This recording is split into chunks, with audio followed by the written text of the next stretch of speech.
Alright, welcome to D&D Civil War Realm Awakened, Session 5, A Bynic Life. Are you guys ready? Yep. Ready. Yep. Ready. Okay. Let's see. So, I didn't write a recap, but I remember everything that happened, so that's gonna be fun.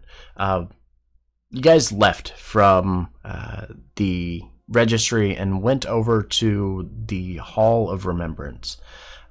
This museum, two-floor museum building, pretty interesting. Had a lot of artwork made by various artisans from the realm who basically recreated a bunch of the scenes and things that have happened in the campaign from Season 1. With all of that took place, as you're wandering around, you're taking a look at everything and trying to add or kind of connect the dots and understand exactly what took place. In character, you only know bits and pieces from what your parents had told you from their past, and the others of you, some of you who were never around when this originally happened, or after it did happen, you came to this realm. A lot of this might be new for some of you, especially people like Vivian, who learned nothing from her mother. Her mother really not wanting to talk much about the situation that happened here in the Living Isles. But as you continued to wander around and look, some of you taking interest in certain paintings, it became a bit overwhelming for part of our party, namely for Vivian, who kind of was a little unsure how to feel after seeing a painting of the village of False Harbor and a fireball being dropped on the people there. You continued on going through the Empire side or the Alliance side and noticed some similarities. The stories kind of weaving back and forth. A lot of similarities between how each camp or each faction kind of went about their business and got to this final point of meeting together for a peace treaty to stop all of the madness that was going on in order to take on the god known as Tyris the Ascended. As you continued, however, you started to notice some other things as you go up the stairs. In one portion of the second floor of this building were smaller paintings done in a much darker art style, depicting that of Tyris or Kai Gladamain. Each one of these, as you're kind of looking them over, you're noticing they don't have the same kind of heroic and uplifting feeling as you got from the paintings that were downstairs. This was intentional by most of the artists, trying to depict Kai Gladamain as a very evil individual for the things that he had caused, or the trouble he had caused within the realm. As you continued on, however, and made your way over to look at the artifacts, you're seeing some things that were really unique and kind of interesting. Looking all of them over and taking note of things like the shards of twilight and how some of them are still missing, or even the relic in which Dorn held whenever she first arrived, or was offered to by Lady Gladamain. As you're looking these over, some of you started to feel something seeping into your head. With this, as you were trying to fight it off, some of you were unable to. And suddenly, darkness passed over you, and as your eyes opened once again, you found yourself sitting within Tyris's domain, with Kai Gladamain sitting in the center of the chamber, his hood back and just looking. You had a short discussion with him. He informed you that he doesn't expect you to trust him, doesn't expect you to believe a word he has to say, but he comes bearing information. He had caught word through some of his religious channels with the Blood of Vol faith that Lady Vol, or as he referred to her, the Lich Queen, had plans to come to Toril. In order to do so, she believed that she needed to get her hands on a certain relic, a relic that you, the party, were asked to go and retrieve, a relic called Bynic's Eye. Kai spent a few moments answering a couple of questions before finally getting down to the point of it all. He wants you to go to that island, find the relic, and destroy it.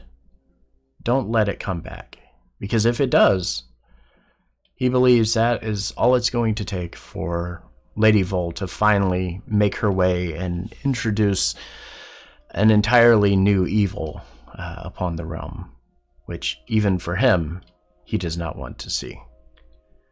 But that is where we ended last session, with our party all gathered together back outside or within the museum. The three that were pulled away finally snapping back, coming back to the reality of their regular life again, and looking around and noticing not everybody is acting the same way they are.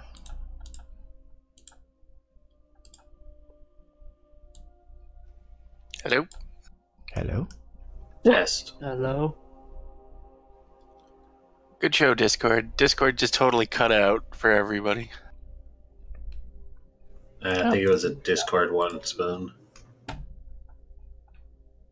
Interesting. Yeah, Can you still hear me? We can hear you now. Yeah. There was just a server light hiccup. Cool. I love those, right? Yeah. So yeah, after at the end of last session, we ended the session with the party regrouping. Some of you noticing that, let's see, it was Jest, Circe, and Vivian were all kind of zoning out for a second. And then as you're trying to shake them and bring them back and try to snap them out of it, when they come back immediately, Vivian is like, we have to go and talk. We have to go somewhere and talk about this. So, what would you like to do? We would like to go somewhere private to talk. Yes, if you need to talk, we should find somewhere to do so. Well, let's see. Where can you go? I mean, each of you know you could probably go. Let's see. Individually, where could you go? I think we agreed last time that we were going to the first bar on the list. Or something like that. Yeah.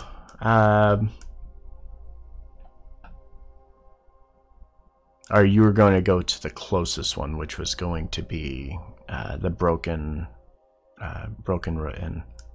Root Inn. But you're wanting to go somewhere private. If you're wanting somewhere private, I would say you guys could probably head towards the Broken Root Inn. And if you go there, as soon as you get off of the subway, you're right next to Kaifon's temple if you wanted to stay there, because you know that place would be private. I was going to suggest, or Freddie was going to suggest maybe going back to, like, Elton's vision and his whatever he's staying at. I'm assuming he probably has his own, well, some sort of lodgings or something. Okay. What do you guys think? That good with you? Vivian seriously, doesn't know. Vivian wouldn't Go know where to go, but I think Kaifon's temple would be a good idea. Yeah, at the mention of Kaifon's temple, I'm sure Calypso and Circe are more than eager to show all of their new friends. Okay. Mm-hmm. Yeah, why not? Okay. Come look at our statue that leaks goo. Yeah. Yes, leaks goo and whispers promises. Yeah. All right. So let me pull this up because I need to get all of my pages open here. I don't have them. Where are you? Green line. All right. So you're going to head back towards Government Center, which is located here. And from there, you can hop back on the green line. It's the same place that you guys got off whenever the Evan Company grabbed you and pulled you to the side. You could get back on there. You would be 3 stops in going to Ananda Station. Takes roughly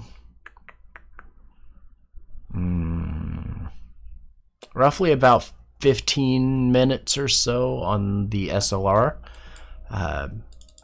to be able to go from the stop you get on to when you were going to get off. If you wanted to go to Eltan's Vision, there is a stop right on the outskirts of the island there. You could stop there. Either one is fine.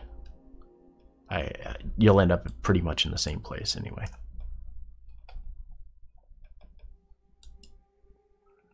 Whichever works for me.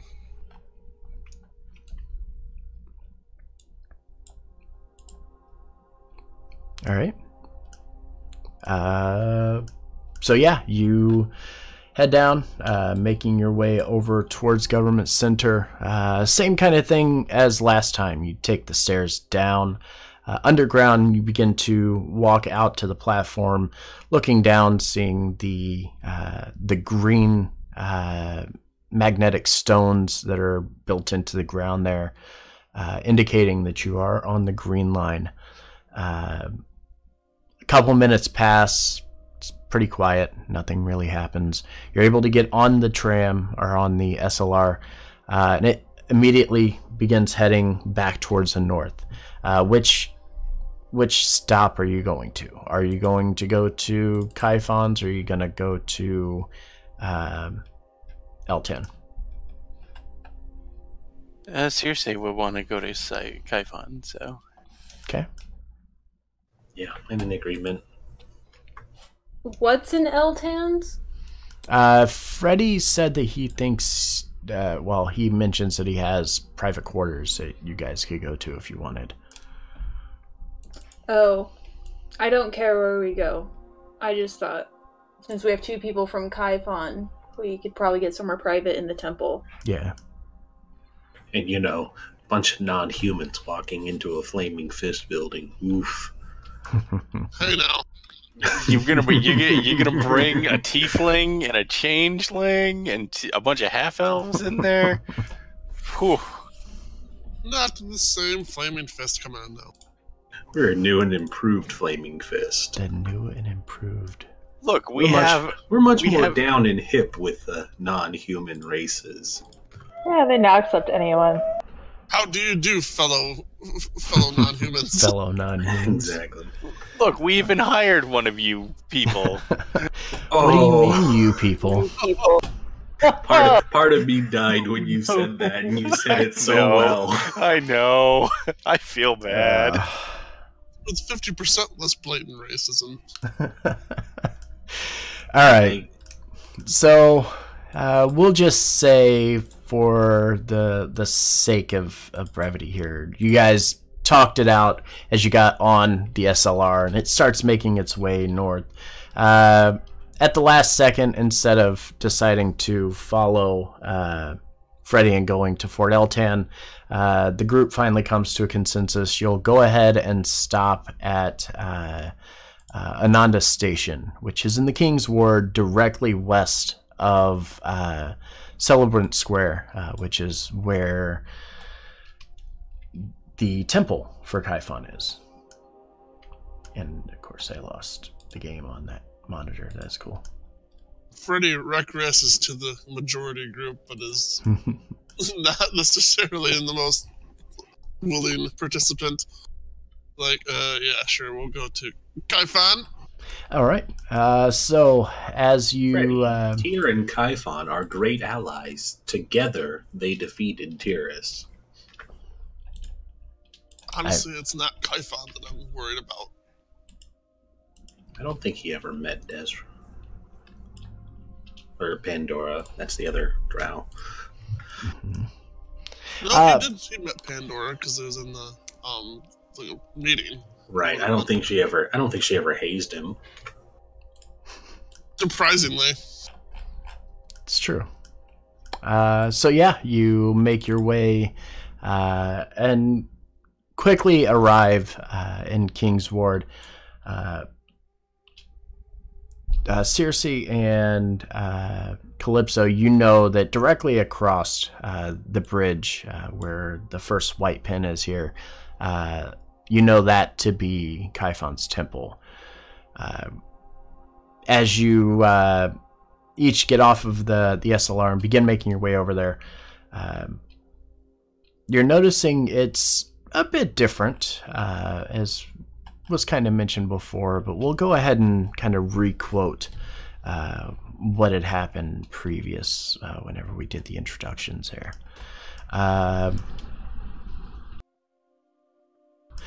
So yeah, in Celebrant Plaza here, you notice as you guys begin to enter here, it's pretty full of people all the way up and down the plaza. People kind of coming and going. It's starting to get closer to evening time, so people are they're starting to file out and make their way back over towards the SLR, heading home, or taking care of other duties that they might have here in the city. As you begin to approach, however, you notice all of these temples are pretty much like a sandstone or like a white color. This temple, however, is like a deep gray and purple marble. It stands out like a sore thumb in the center of Celebrant Plaza here. As you begin to arrive or begin to walk around and head towards the entryway, you notice the doors are kind of pushed close. A couple of the members of the clergy standing on the outside, but they don't bother you as you begin to enter. You walk in, stepping through the double doors in the entryway, and walk into the lower hall. This is where everybody but Calypso and Circe, you kind of terrifying. The statue in the center, this kind of just horrific dimensional nightmare that's sitting in the center. It's this bronze statue of sorts, supposed to depict the purple star. As you're looking at it, you're noticing from above, this purple goo is just kind of dripping down from this opening in the ceiling. And it's kind of, as it drips and hits the top of it, it's just kind of oozing off the sides of it. Several acolytes and a couple of practitioners are within the chambers. For the most part, the numbers are pretty limited. However, as you go around and kind of make your way upstairs, you notice this place is actually the upstairs section where the other two were previously at. It's very secluded. As you walk up the stairs, you see where all of this kind of originates from, all of that goo that was dripping from the ceilings. making your way up to the top floor here, you notice there's a beam of like purple starlight that kind of pierces through this stained glass ceiling and goes straight down and hits the center of this fluid, which makes it kind of churn and bubble a bit. This fluid rests in a very large kind of bowl, and on the side of it are two little holes that allow it to start to slowly drain and kind of drip down the sides and goes into the opening that you saw from the ground floor. As you walk in, the other two, Calypso and Circe, kind of comfortable with this scene. This all is a little weird to you guys.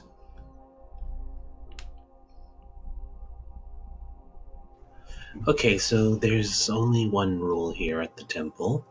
If anyone offers you a drink, you politely accept it. Make sure you drink it all. And if you feel any weird sensations, if it lasts more than 4 hours, consult a cleric. Is she serious? Like, And can I that's roll when insight on her? That's when Circe wheels around and has a bunch of glasses with the purple liquid in them. What happens if we decline said drink? Circe pulls out a knife. Do you like your eyeballs? Okay, so what happened to you three? You said you didn't want to talk about it in a public place. Is this a private room, or are there other clerics and stuff in there? Completely empty. It's just you, the six of you. But it's stone, correct? Correct. That means it's gonna echo. A little. But you're secluded on the top floor here. I mean, at most, they'll hear kind of like murmuring in the downstairs, but they won't be able to make anything out. Like, they couldn't actually hear you. It's not like the walls have ears or anything. I mean, they could, but... If you see an eye, pretend not to see it. Well, who was it that it was me, Circe, and Jest? Yeah. Okay, so me, Circe, and Jest, we saw Kai, or the god guy, or whatever his name was. Which Kai? The guy the one we were looking at in the museum, that guy. What do you mean, saw him? We talked to him. He appeared. I'm sorry? He said, like, say hi to someone. I can't remember. Did he say hi to Pandora? Yeah, say hi to your mother. He said, say hi to Pandora, your mom. And I point to Calypso. Well, that's curious. We probably shouldn't bother her, especially with all of you around. He had a creepy smile when he said it too, so... Oh, that's even more concerning.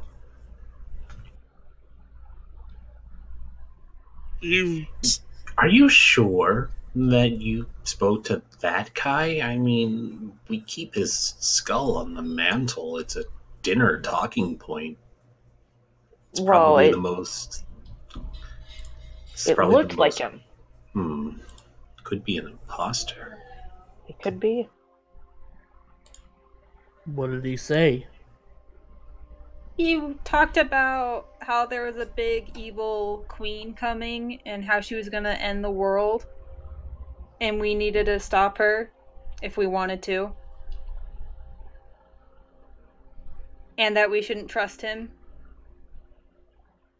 Trust who? Trust Kai? Because of... Yeah, we shouldn't trust Kai. Yeah, he said that we shouldn't trust him.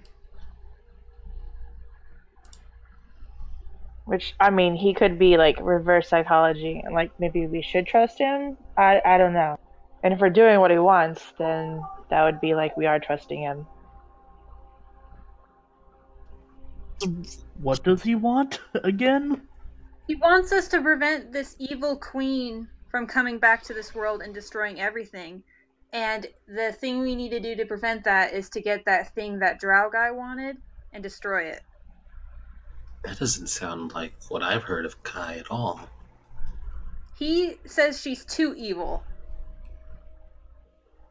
That's rich. That doesn't sound like the Kai I've heard about at all. Mm, But with all three of you, and he motions to Freddy motions to Just, Vivian, and Cersei. Like, you all experienced this together at the same time. Like, you all recall. Yep. Yeah, we were all there together. She nods. And the two of you can confirm that it looks like that Kai and not the God Kai or the Lich Kai. It looked like the painting guy. That's very concerning. But looking at, a picture and coming up, well, it said, look, isn't too hard for some people to do, so like it may not be him. That's Or a it could be valid. the That's a same- valid point. Did it look exactly I like think the so. painting? Because that would be something easy to replicate with magic. Exactly. So, I mean, it might did it not. Like the painting? Give me a perception check. Oh, gosh.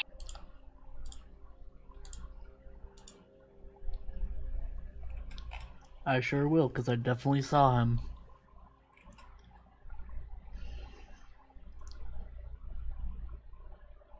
If only I had advantage, I could paint you a picture. Yeah.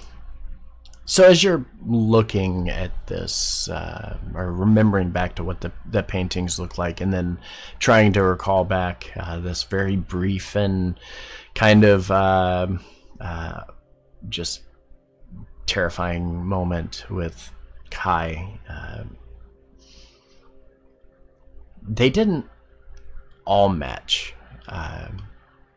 Cersei and Vivian, you recall seeing a lot of the same things. Like, you saw Kai wearing the purple robe underneath of his big cloak, and the only difference is when he pulled the cloak or the hood back, he appeared as Kai. He didn't appear as the kind of drained, lifeless body that it was kind of overtaken by necromancy that your parents had seen and whenever you actually fought him. To Dorn, you remember very, very vividly every detail of what you had seen. And yes, he looks exactly like Kai Gladamain, wearing a cloak and wearing the robe. He didn't have the staff that he had before. And you even remember the detail of the ring being on his finger, the kind of black and emerald ring that he was wearing.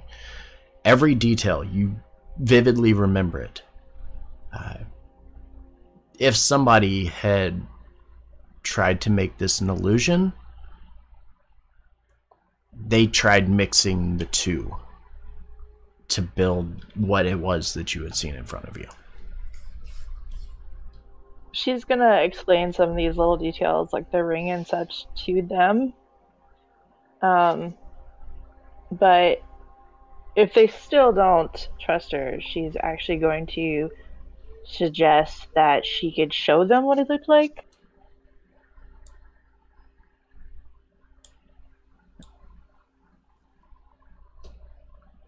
How are Show? you going to show us? Alright, I need all of you to turn around and don't look at me. Oh, shapeshift. Okay. That's a... Just Jason, you look over there. Don't look at me. Alright. Freddy will turn around and not look. I'll block. She then begins her summoning ritual and brings Kai into this plane of existence. And ta-da! Bamboozled again. Turns out Jess and Kai were just besties the entire time. You fools! Freddy, You stop fools. falling for this. You did it again, Freddy. God damn it. So gullible, gosh. Are all Flaming Fist members this gullible? It's probably because just she Freddy. names him like a different name each time she talks to him. To Freddy. Yeah. Like he's Jason today. He's Jason. Next time, yeah. Next time he'll be Kevin. Alright, so does everybody turn around? I'm gonna try to sneak a peek. Give me a stealth check if you're gonna do that. Oh. No, that was me. That was sneaking a peek. Now give me a perception check, Salty. I would say with advantage because this is a change and they're used to this kind of thing. Mm-hmm. I know her unsettling appearance does something. Mm-hmm. Too. That's why she didn't want him to see it. Oh, they impose disadvantage, but let me roll perception.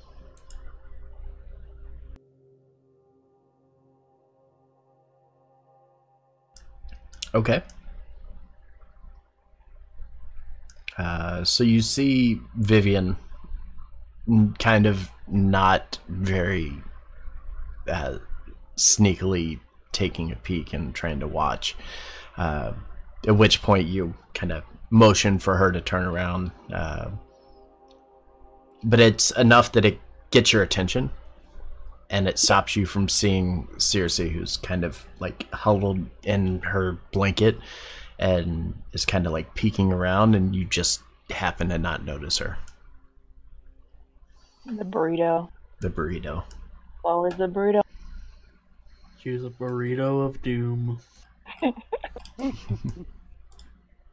But yeah, she's going to change her appearance to look exactly like Kai that she's. Okay. And as you do, you're able to change your clothing, your looks, everything about you.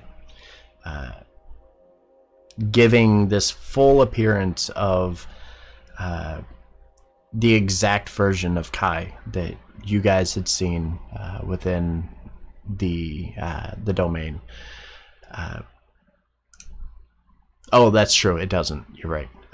Just the full appearance. Yeah. That would make changeling super powerful. It would. I know. I'd be like, would. yes. You just gotta get clothing and glamour and you're fine. Yep. Or you could Disguise self or something. cast disguise self and do it too. But either way, you're able to change your full appearance and look exactly as Kai Gladimate.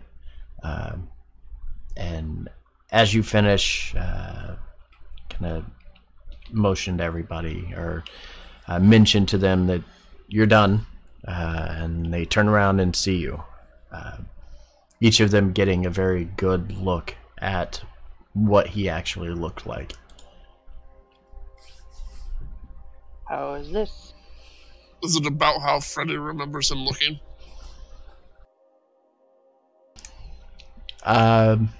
Give me a history check. Ah, goodness.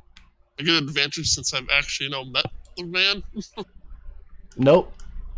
God, come on. You're killing me here, Forge.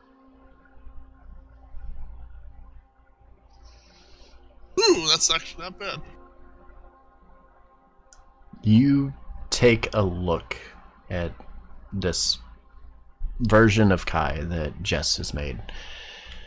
And you get a little closer and start looking over some of the details and remembering in your head the way that he appeared to you.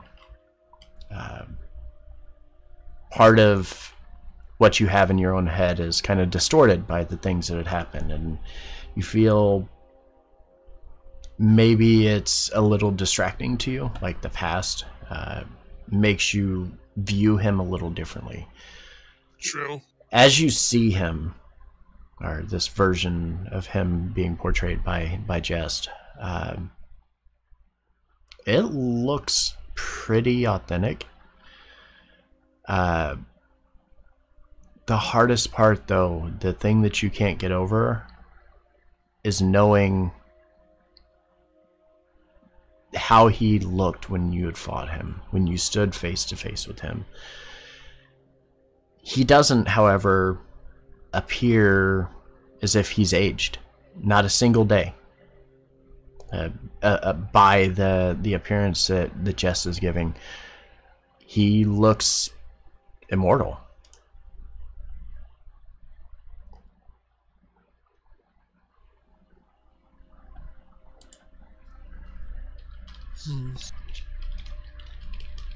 But otherwise, it's pretty uncanny, like how much he looks like. Mm-hmm. It looks like him. Mm-hmm.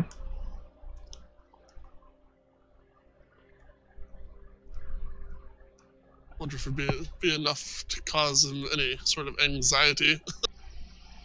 PTSD. Mm-hmm. He also said that he'd be in touch again if we let him. Freddy visibly frowns at this.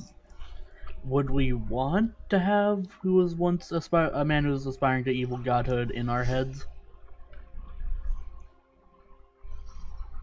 No.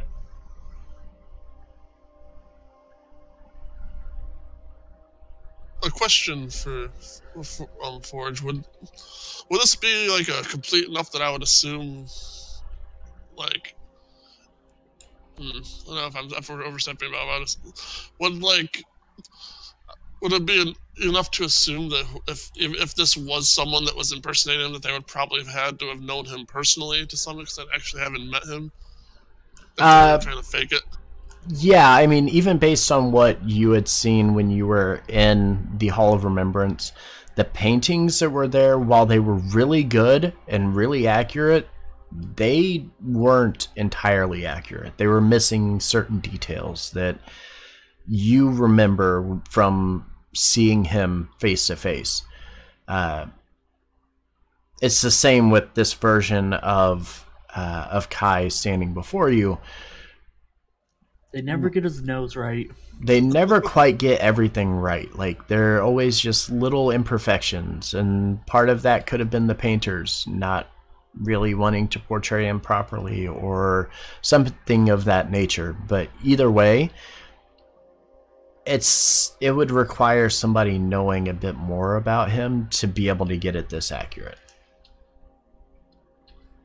Indeed, so Freddy will explain that, say that to the group, and state that this is pretty uncanny, and that if it isn't him, then it'd be someone who has to have some measure of personal knowledge or have met him before. It isn't just someone studying a bunch of pictures and then coming up with just a facsimile.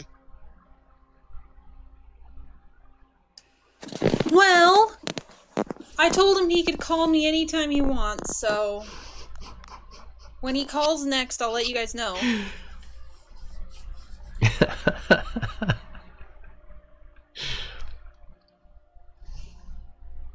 Freddy motions to say something about that just stops short. It's like that gif of Wait a second, and then never mind. That gif of I can't think of the actor's name, but from Castle is also Captain Nathan Fillion. Nathan Fillion when he stops and is like, never mind. Pretty sure we both said it was a bad idea. Or Well, if it's a bad idea, I'm 100% in support of doing it. Of Wait. course. No, let's not. Again, I don't think we want to have an evil god messing with our heads. But we also don't want to listen to Kai, do we? We It's do Kai. not. Well, I didn't offer your heads. I only offered mine. So. Yeah, but why? Since we're doing memes. Is he super hot to you? Kai, I just just gonna thought that wiggle we his didn't- eyebrow. I feel like we should just know what he wants to talk about. So I just gave him. So I just thought I should just give him open access to talk to me, so he doesn't have to fight his way into talking to me all the time. Calypso nudges her sister, wiggles Are her you sure? eyebrows. Open Are you access, huh? Yep. I was actually right about to say she writes down open access and then wiggles her eyebrows. Are you sure you're not into like the bad guy? The bad Oh. guy. All good girls are into the bad boy.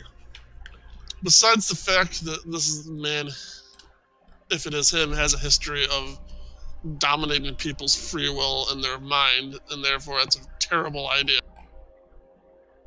It's also a lot we don't know. It also begs the question if something like this did occur, like, I don't know if we should keep it just between us. Like, we should. I have half a mind to say that we should almost immediately go inform Muriel, Lady Gladamain, about this, like, or other people, because this is the fact someone is going out of their way to even, if someone's going out of their way to even just impersonate him. It's too much of a weird coincidence, given what we've already talked to Lady Gladamain about. How many of the, Actually, Scarlet it's Sand Queen Wars left? Gladamain. First 3 things. 1, he's like my deceased uncle, so gross. 2, I'm already in a committed relationship. 3, we probably should tell the queen if that's what you guys think is best. Can we dial back to number 2 and hear more about that? That's none of our business and not important right now. What do they like? Circe looks aghast at Freddy. Freddy's in a party full of young girls. They all gasp and circle around her. What is he like?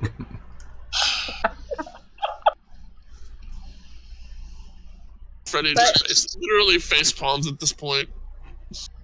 If we want to tell the queen, we can just head back. She should still be there, right? Or did the meeting end? Do we even know where she lives?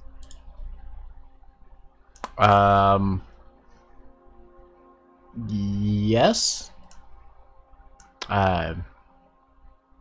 You do know that they were still in session, and you also know that most of the members of the Gladamain High Council reside within what's the name of that ward? Chevery, which is almost straight south from where you are. There's a tower there where most of the members of the Gladamain family reside. The exception being the queen when there is official business in session. She will stay within Upper Toledo at that time. If you are looking for her, you can obviously go and search, because you didn't really go back to the temple or the Gladamain High Hall after you finished all of this, so you don't really know where she is, but you could always go and check, and you could find out pretty quickly here.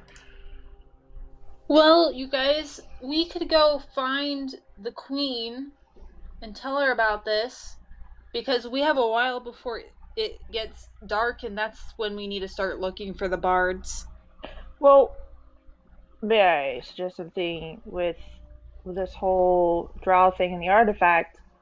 It was a drow that also had attacked that family line on the train, so maybe there's more of them wandering around, like spying. Maybe this is something much larger. So don't tell the queen? I mean, I'm not for sure, but I'm just throwing it out there. What does that have to do with telling? Actually, either way, telling the queen. Like, other than it's just other than being suspicious of the drow. Okay, if the drow want us to get the artifact, why would they also want us to destroy it? Unless I'm misunderstanding here. Kai wants us to destroy it. Yes. But to prevent the Lich Queen from coming back. But I think what Ark is saying is you guys were trying to point this Kai as being fake and being part of the drows. Yeah. I think that's how he was understanding what you were saying. I may have been misunderstanding.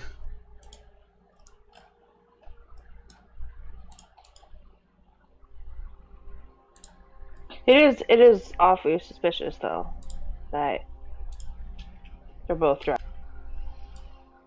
I mean, it depends on how much you believe in coincidences or not, but either way, there's a lot of attention being drawn to this artifact, and we barely even know anything about it. What do we know about this Lich Queen? Did he even give an actual name, or is it just this Lich Queen? Because that's another thing. There's a name that I can't pronounce. Forge, can you pronounce it? And Vivian says it. Arandis Full. You spell it? Yep. One. Can you use it in a sentence? Arandis Full is the Lich Queen. She is the Lich Queen. I will take Lich Queens for 500. Can Forge, can I make like a history check and see if I've ever heard of that? How is your familiarity with Eberron? I was going to ask Jest. Damn it! It's Eberron? Mm-hmm. I don't know Eberron. I'm not proficient in the history of it, but well, have you would maybe know somebody that would know. That also helps.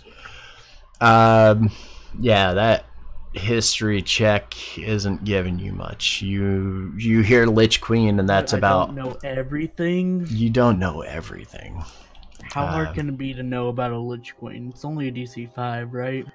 Right. Far to the north on the frozen plains. No. Would a religion check work? Being, a cleric? Nope. Not unless you're from Eberron. It will not help. Yeah, it's like we're in a different world, so we probably don't have any text on her. Would insight maybe work on knowing somebody that would know? I will give you a hint. It will take a lot for you to find out information about her. Okay. If you find anything at all. My out of character theory was finding out if she might have been a drow. But if we won't be able to find any information, I'll put a pin in that. How did you pronounce the first name? Forge? Vol. It's Arandis Vol. Arandis Vol. Blood of Vol. Yeah. Yep. Blood of Vol. Yep, you could connect it, and you could.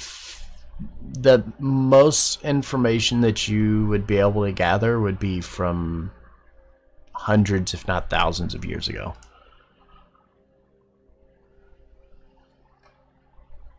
I mean, you guys who talked to Guy, what did you think? Did you think he was telling the truth, or? I mean, you told them not to trust him, so. Seriously, it gives you a shrug.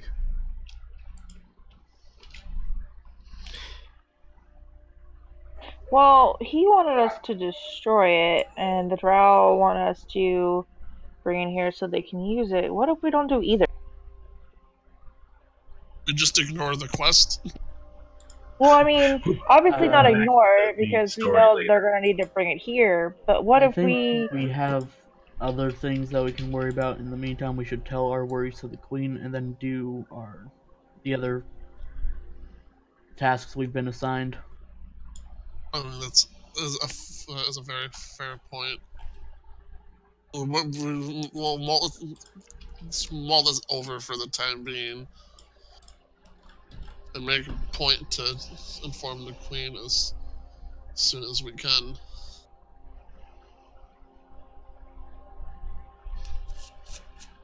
Okay. So the plan. Well, I think isn't that everyone super stressed out? Like Kai was such a big deal, and we had a vision about him. Shouldn't we tell someone? Yes, we want to tell the Queen. Yeah, shouldn't we tell her now? Like, go look for her now? Yes. Yeah. We tell the Queen, then we do. Either she'll tell us to do something, or we continue about our business. Okay. Well, I have to go to the bathroom. Seriously, holds up a note that says, down the hall and to the left, don't go to the second door because we're not coming in after you. And cover your head so you don't draw attention to yourself. Yeah, I'm just gonna put her hood up and go to the Avoid the second stall. Avoid the second stall as well. Whispers come from it, and you don't want to sit down. Maybe Jess should shift back before we... That's why she's going to the bathroom. Mm-hmm. Okay. So yeah, you go downstairs, kind of hiding away, so nobody really sees you. Do find your way to the restroom, and you're able to change back into your normal appearance. Everybody else, the plan is to head back. Are you heading back to Upper Toledo to go and find her? I believe so. Okay. Yeah. I'm not gonna lie, I was really hoping Pandora was gonna walk in on the temple when Jace walked by as Kai. Oh, that would have been hilarious. Mm-hmm. And then she died. All right. So yeah, you regroup with the others. Pandora cast Eldritch Blast over and over. You're able to regroup? I don't think she could take more than one at her level. No, pretty sure she couldn't. It's just a D10.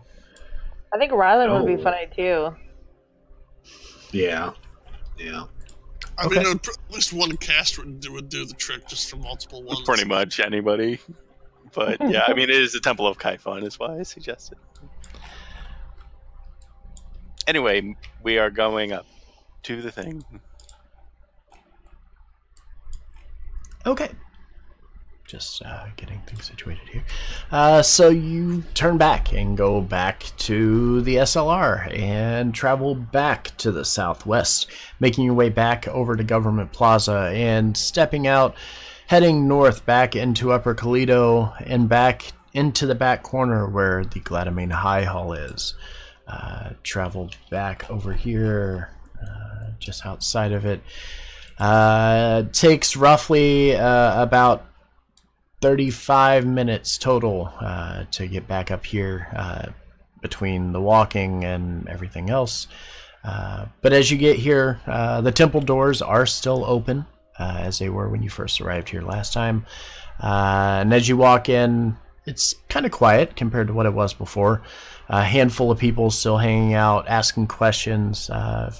Most of the members of the High Council are here, including Mariel, who sits on the podium, same seat as before, just to the left as you're facing it of the center chair.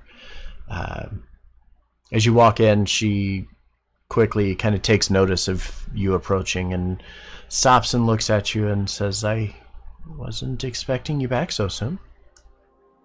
Quick, we need to go someplace quiet, back to the Siphon Temple. Indeed.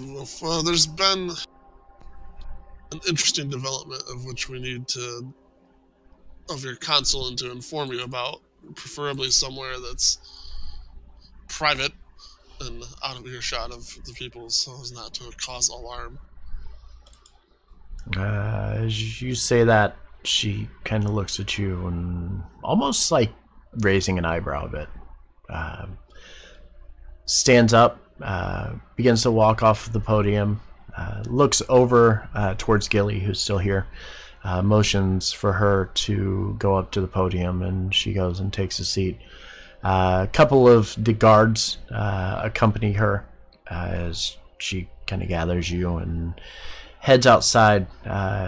You walk around, making your way over towards this chamber here. Very large, open kind of building as you walk in. A bed chamber off to the left, and kind of just a big open, like a greeting room or things of that nature. There's no walls within the chamber itself or the building itself. You walk in, and she has the guards stand outside and kind of guard the door.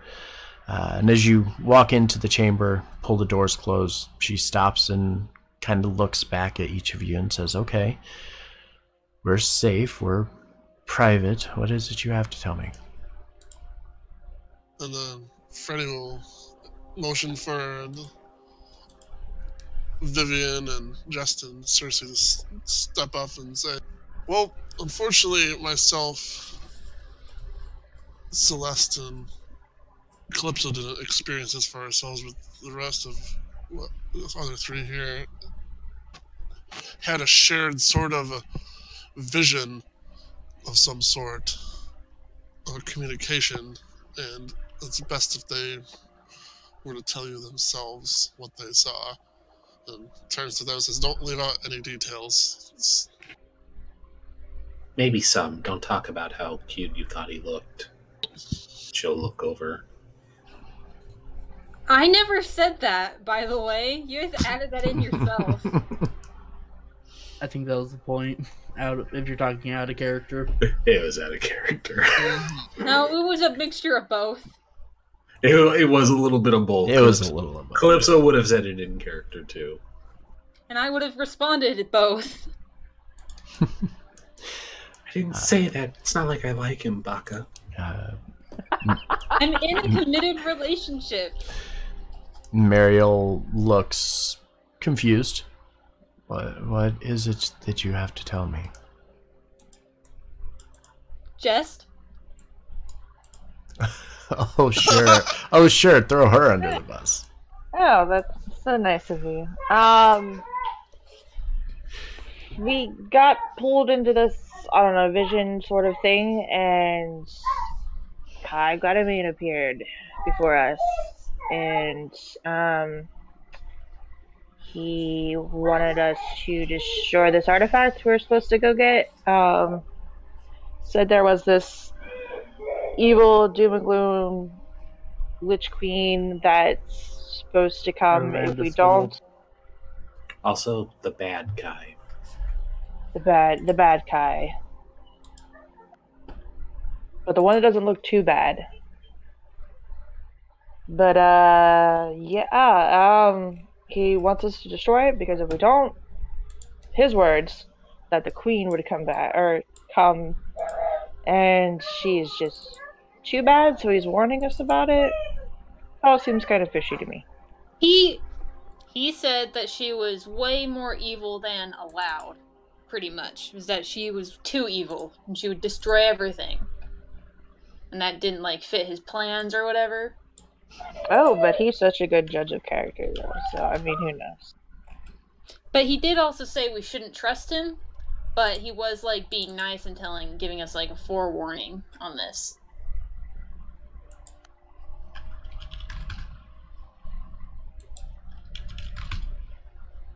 You notice she's just standing here and watching and listening, not saying a word.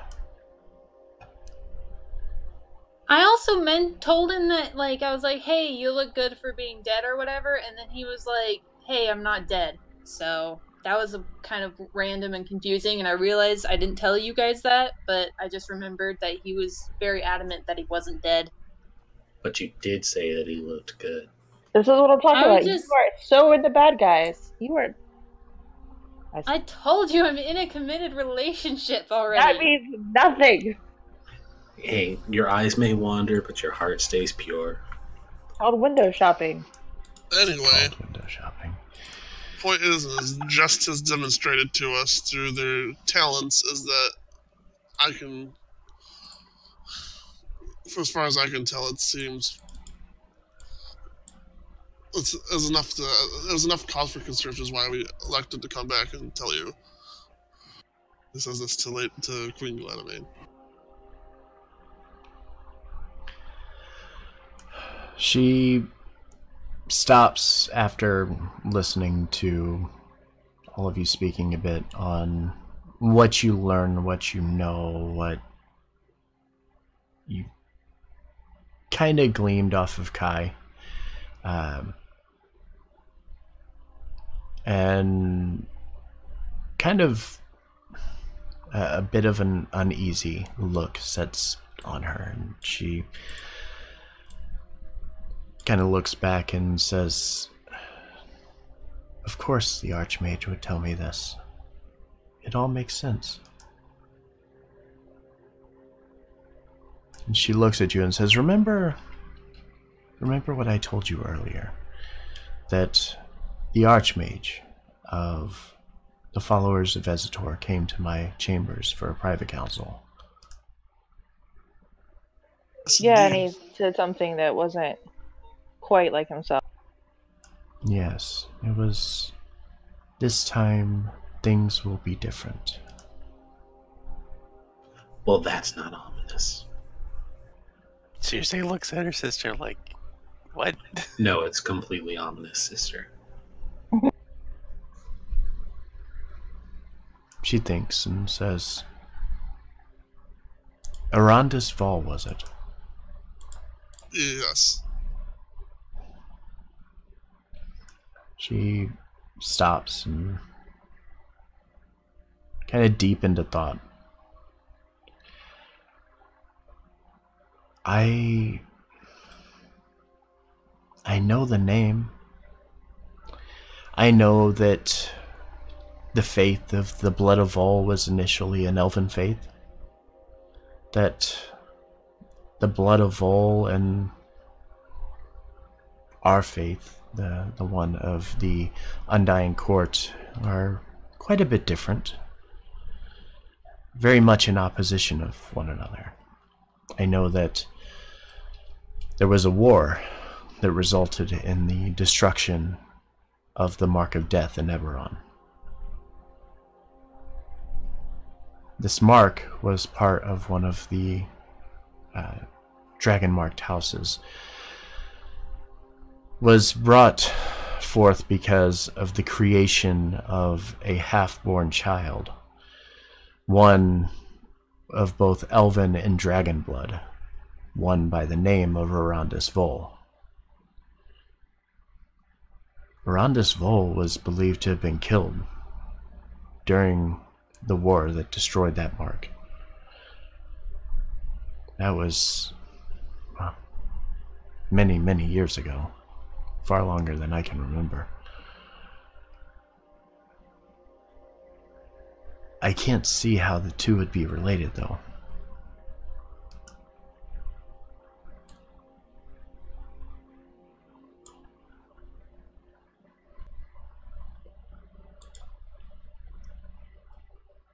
Well, we seem to have time to be able to figure that out, though.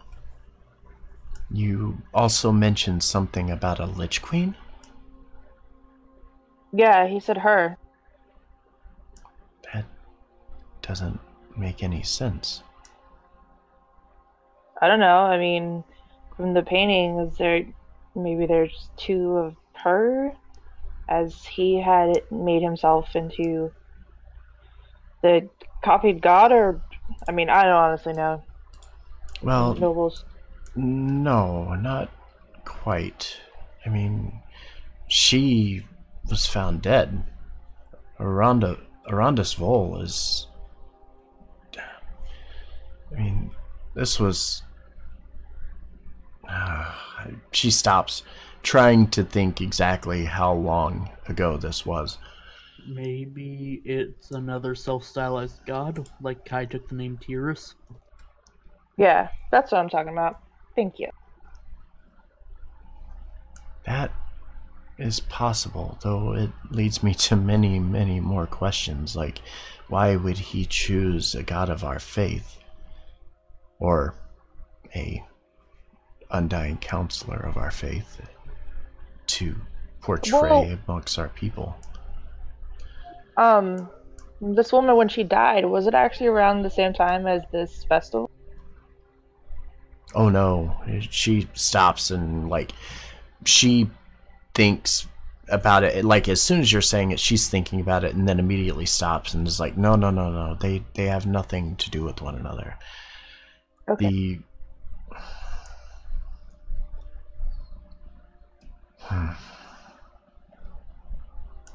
She thinks again through her knowledge of Eberron, and begins to pull together the information that she recalls of Arandis Vol is a name that is very obscure now, even in Eberron.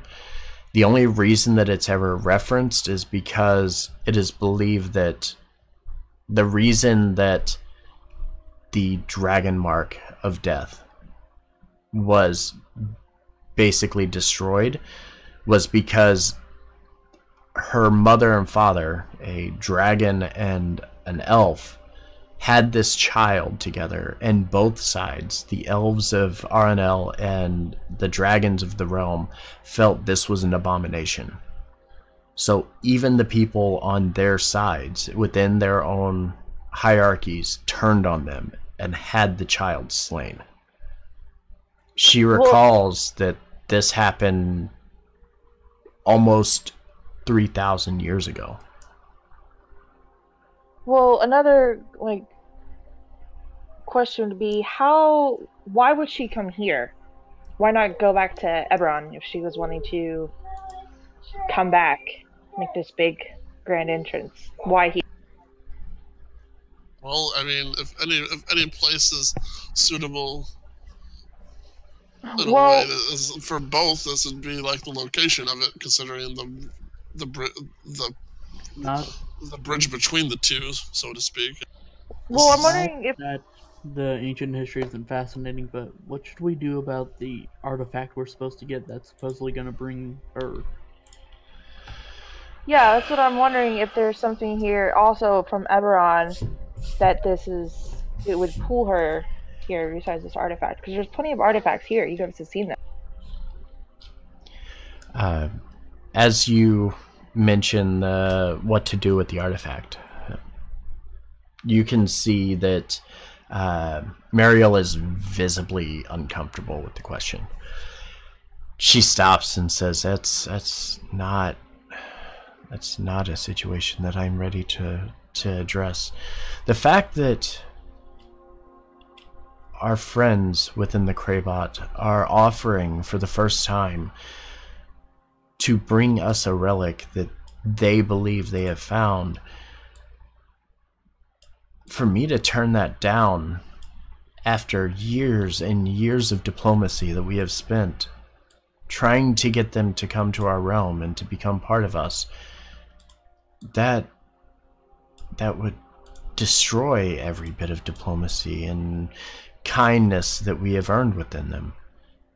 I don't... Not to be the skeptic in the room, but if we were told that this artifact they want us to retrieve is going to cause something cataclysmic, and they've been resistant to your efforts to join up until this point, doesn't that put some probable cause that there might be something worth looking into?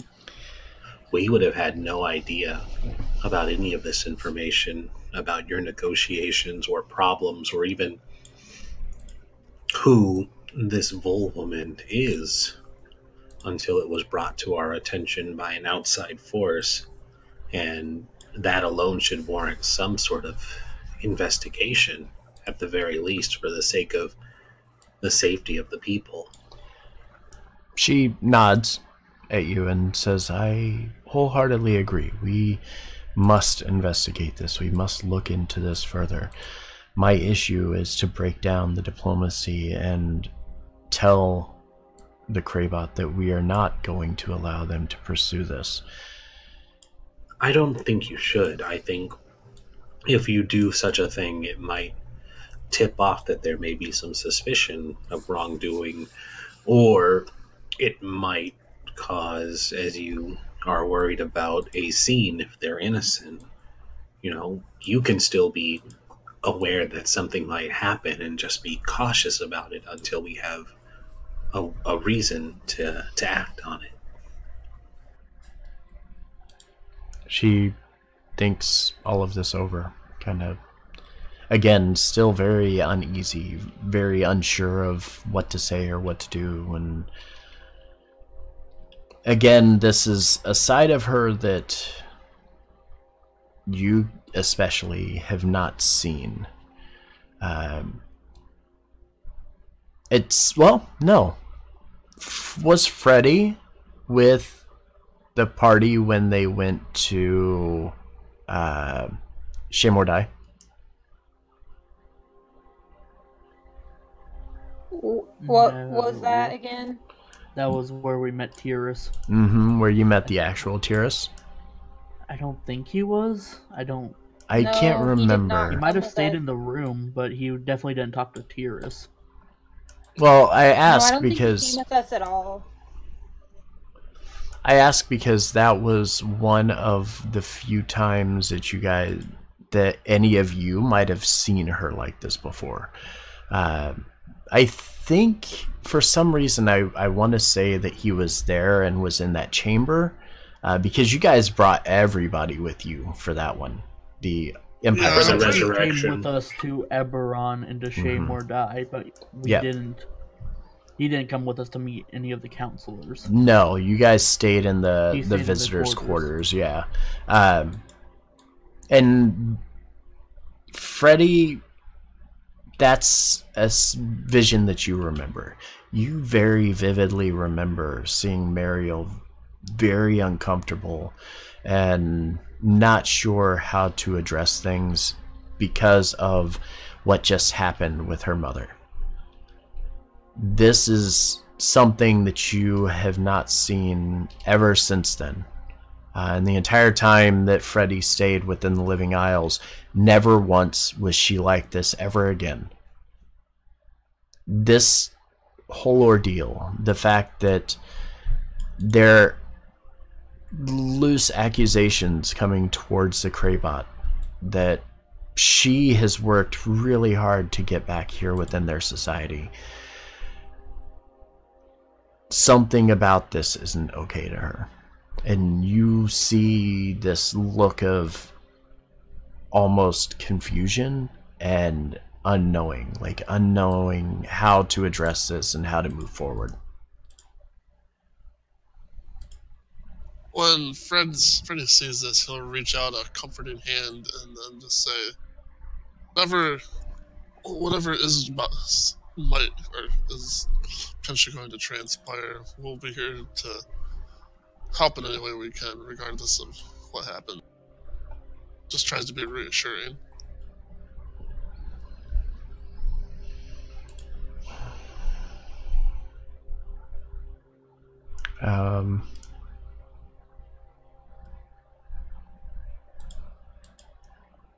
After a couple moments, she slowly starts to come back, like mentally starts to bring herself back to what's going on. It takes her a minute, but if I can ask, why were the Kraybot resistant to joining us or helping out? well, the Kraybot, how do I put this? During the first Dragon War, the Kraybot pretty much ruled all of the Living Isles. The dragons that attacked this realm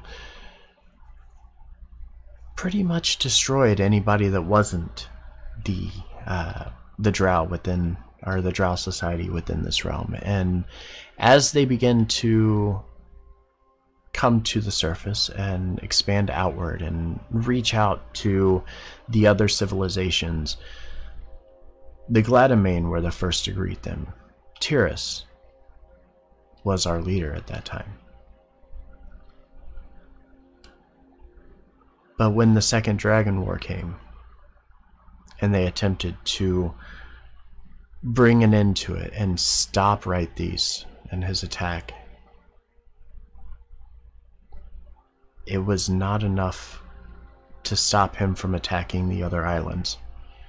While he initially set foot here and kind of looks around, like kind of motioning like this location, he made this his home. He ran everybody, including the Gladamain, away from this island.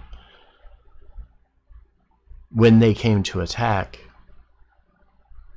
and when Rythes finally decided he was going to start overtaking the islands, our people made a deal. We hunted Bynic's eye. We looked to gather it to appease this dragon. Their people would escape and flee back to the Underdark. It took many years before they finally began to surface. It wasn't but 6 years ago before we started receiving communications from them. When they finally moved back here, looking to make this a home or attempting to bring their society to be part of ours, they would always tell us that they forgave us, but they could never forget what happened.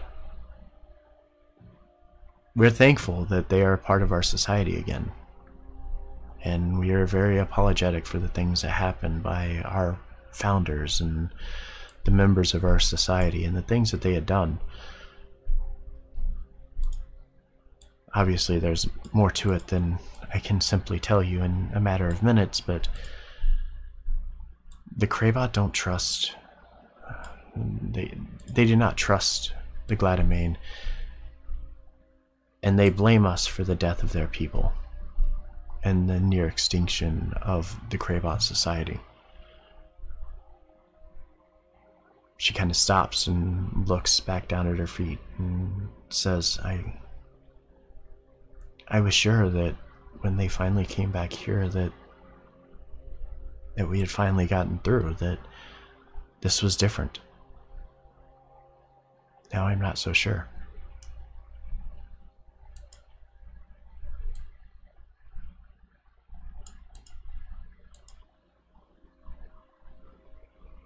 How did they come to find out about this artifact?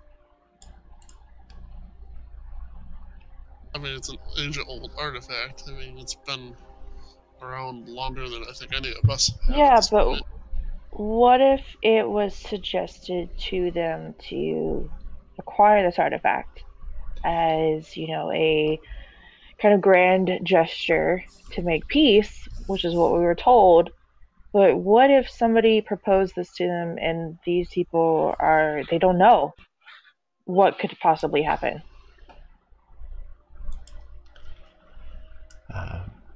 Mariel kind of looks at you and says, I can tell you they know very much about this artifact. I mean, this was theirs after all. It would make sense. I'm just trying to give them the benefit of the doubt. No, that would bring back the Lich Queen, whoever Yeah, that may be. like... Well, we could also consider that Kai could be trying to break the... I'm sorry, what was their name again, Forge? Arandisfall? No, The Kraybot? The Kraybot. The Kraybot. Breaking the Kraybot away from us. We don't know that this version of Kai was even telling us the truth, or if he was just... That's true. We don't know what directions any of this could be going. Our best course of action might be to recover the artifact regardless and investigate further once we have it secure. I think That would keep whatever Though- forces are in the shadows unaware that we're aware. Indeed. exactly. Well, so otherwise either we just way, have a no lot of us. decision has to be made today. Yes, exactly. Lady Gladamain, Queen Gladamain, if lady's not acceptable. It doesn't mean a decision needs to be made today, just that you need to be cautious and have it in the back of your mind that somebody is planning to use this against us. And we don't know who just yet, but we are looking into it. Maybe not even if someone's trying to use it, just if someone's planning to sow discord, because until we know more about it, maybe. Just a lot of unknowns going on right now, is all I'm saying. Trying to think. I don't think we should blame these drow, though. I mean, like, they're innocent until proven guilty. And this is as an outsider looking in. Honestly, now the more that I think about it, as it is, if someone wants this artifact, we're better off regardless getting it ourselves, just so that we have actual hands on it versus ignoring it or waiting too long. Like saying it should, not that we have to do it right away, but it should definitely be a priority here fairly soon that we look into this. Yes. Before someone else does it. Sorry. Did anyone know if they wanted it actually for a ritual, or are they just giving this artifact over as a gesture of peace? They just wanted it as a gift, as part of as part of the festival. Well, if that's the case, we could always fake a copy so it looks like they're. I don't think that would I feel work. like they'd know. They It's probably have some old. very powerful magic users. Well, if we're going to the place to pick it up, maybe we can ask around. We could have Bingo make us a counterfeit. Exactly. Who? Yes.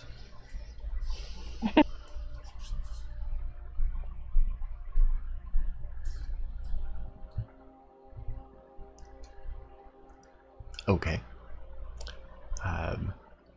So as you're kind of having this discussion amongst yourselves,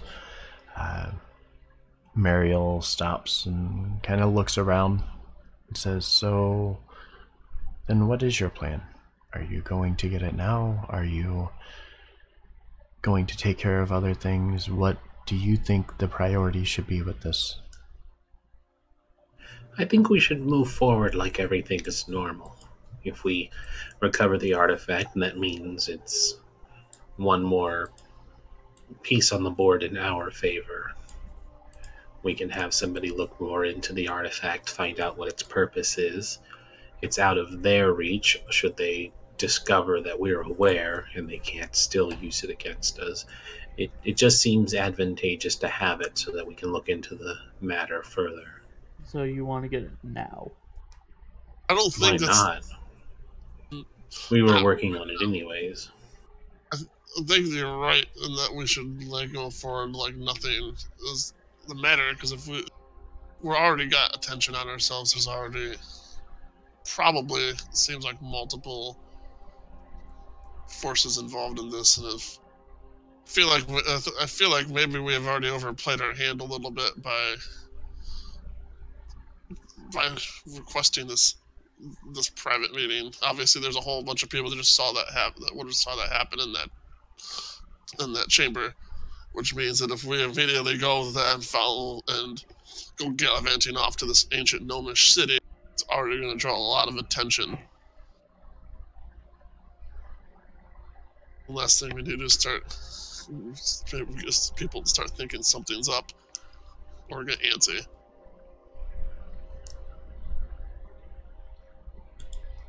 So that, while we should prioritize it, I don't think it would be wise or safe for us to immediately go off right now and go adventuring and spelunking in ancient ruins. Like, I think we should just go forward with our plan as is. That we have other tasks to complete so far. Just this evening, let alone for the next several days, we should take our time and prepare during that while we take care of other things, other commitments that we've made.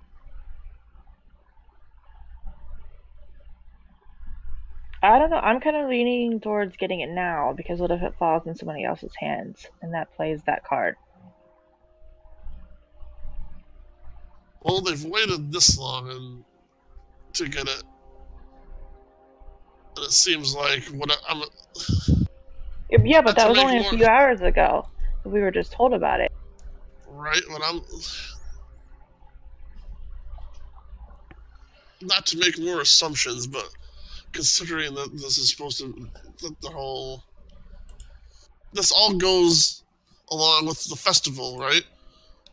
Like, Yeah. nothing's going to. It seems like whatever's going to happen isn't going to happen until the festival draws nearer.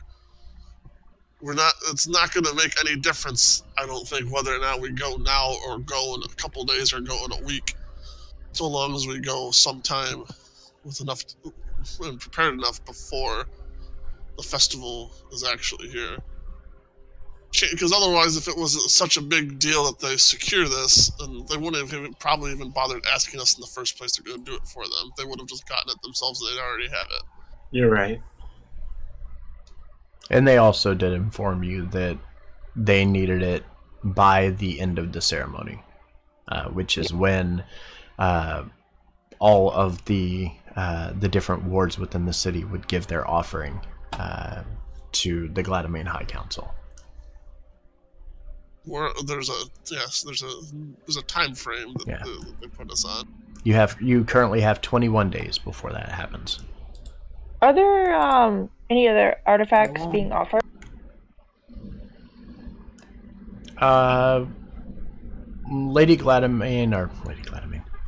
Mariel kind of shakes her head and says, "We typically don't know about these unless there is something outstanding that needs taken care of.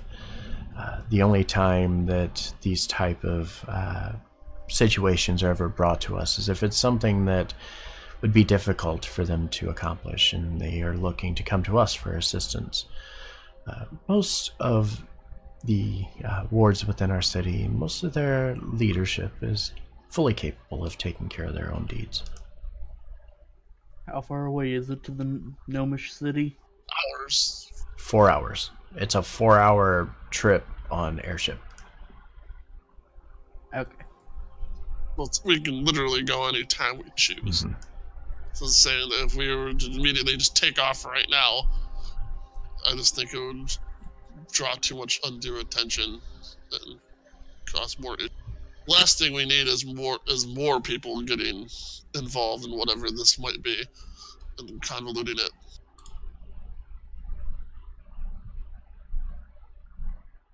Yeah, but also think of how many people were there when he explained it to us.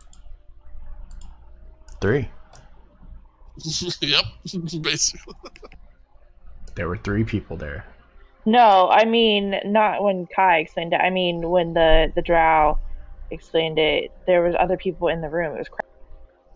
It's also not like they're making a big mystery that they're looking for this, so I'm sure other people have known about this even before we ever were told about it. You were also told of Sheris, the shopkeeper and archaeologist that was going to try to recover this, and he's been attempting to recover it for months. Oh, then how are we supposed to find it in this time frame?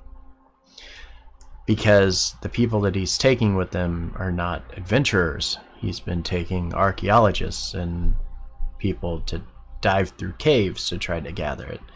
He hasn't had actual manpower to be able to dive through to try to retrieve this item. Oh, Basically, I'm terrible at swimming. Basically, we're there to do the hard work, and if anything comes up, i.e., standard adventuring fare, undead things, monsters, etc., We're there to kill the problem stuff, not do the digging. We're the expendable part. Mm-hmm. You're That absolutely doesn't sound right. as fun. That's how adventuring works. Welcome to D&D. The 101 version. Mm-hmm. Adventuring 101. You are a meat shield. Go into cave, kill thing, bring thing back. Oh, well, what is this? Does anybody have an actual list of how we're going to go about doing these things? And where that ranks on that list? Well, as I said, like, our current list we have now seems just fine. We'll just... I mean, what is on it, though? I know the bards. You have We a have quest the- list. We got the Barracks for the quests. Warforged, bolstering forces, a bard's tail, the assassination plot, but there's not much we can do about that. And then we have the Gnomish City. Unless we're going to go stab somebody again. So basically, we've got the Bard's Tale as probably our most immediate thing, followed by my semi-personal thing of having to go and As the hire a bunch of... Warforged are planning on rioting, that could also be pretty important. Let's go see the Warforge. We'll figure that out too as we go about the city. It is pretty late in the day, though. We should probably start looking for the Bard's Tale, since those happen at night. Indeed. And then in the morning, Warforged? Yeah, we probably shouldn't have rioting, killing machines in the city. They're literally designed to kill things. Like, if they're pissed off, we don't want that. They have their name for a reason. I mean, not all Warforged designed just specifically for combat, if I'm not mistaken. Not all Warforged, But they're designed for war. They're all They're designed soldiers for all at heart. facets for war. Mm-hmm. Mm-hmm. Engineer Forge still knows how to skewer two men with a single sword. I mean, I'm excited to meet any of them. They're pretty cool. They like to party. Speaking kind of out of character, I mean, not all Warforged are necessarily now meant to be battle machines. It's just what their name. No, but all of them are They- still more capable. Yeah, They and are all still designed capable for- of killing people very easily. even then, out of character in the Eberron lore, they actually were built to be a autonomous army Mm-hmm. to Yeah. do fighting. So they're all combat trained, even if they found better roles later in life when they were given freedom. Yeah, and I it, mean, it wasn't until like 20 or 30 years prior to this that the Warforged started getting their own freedom. So They might have been, like, in Eberron lore, might not have all been made to be frontline soldiers, but if they were a scout, they might have been scouts or arcane battle Yeah, users. they still scouts and battle wizards that were trained to kill and Mhm. fight in a war. They That were was their meant to that was kill. their purpose. All right. But we understand. I get your point too. It's like now they might not be. They might have found a new designation. But yeah, originally they were This was designed their to be purpose. an army But I they get do to in have all the- of its facets. The whole semi-Skynet kind of thing with like They're- the fact that they're robots. go do Yeah. the heavy lifting Basically for us. androids. Right now, what your understanding of the Warforged here is they're basically just dock workers doing all the heavy lifting on the crates and pulling stuff off of ships and loading ships and things like that. They're literally forklift operators right now. Right. It's not a bad use for them, but yeah. I mean, That's they're pretty much better what they're being wages. used. living Yeah. living forklifts, basically. Yeah, pretty much. Hey man, that's not such a bad deal. Be worse than being the guy that would drive the forklift after all. You can get that forklift certified pay. Ain't straight. Those big bucks, yo. All right, so the conversation begins to draw to a close. What is the current plan? I think the current plan is to go to the first bar and start listening out for the bards. Yeah. Okay. In the morning, we're planning on searching around for the Warforged. Okay, so going to the Broken Root Tavern, then. That'd be the closest first stop for you. Before we depart, too, that Freddie would just say to Lady, to Queen Glenamy, is like, sorry for inadvertently bringing more unfortunate stress to the proceedings. She'll kind of nod to you and say, it's fine, it comes with the job. And she'll look and say, I appreciate all of you telling me this information. I do believe it would be best that I have a conversation with the other members of the council so we can try to decide what to do and how to approach this. We have to be very, very careful with the Kraybot. We don't want to upset the balance of things now. But as soon as I find out something, I will send word to you. You have my guarantee that you won't go very long without hearing something. Of course. And with that, she'll kind of nod and walk over towards the door, pulling it open. The two guards still standing outside, just standing, watching, keeping guard at the doorway. She walks away, heads back over towards the Gladamain High Hall. Everybody settles back in over there. You guys head straight to the SLR, beginning making your way back to the northeast once again. And it is at that point that we'll stop and take our 5-minute break. Alright, so 5 minutes. I'm going to go grab something to drink and get settled in. Should be fun end of this session. So, yeah. Be right back. 5 minutes. Alright, are you guys ready? Spoon went to grab a drink, but I think we're good. Okay. Also, I did have a question. Sure. The Kraybots are from the Forgotten Realms originally? They are. They're originally from the island of Grell, the island that nobody explored. It does make a difference. It does. They were the original owners of all the land here in the Living Isles. Yeah, fuck the Gladamains, am I right? And then... Well, it was a plot point for Pandora that we never got to go into. Yep. Is it because you guys got plane shifted?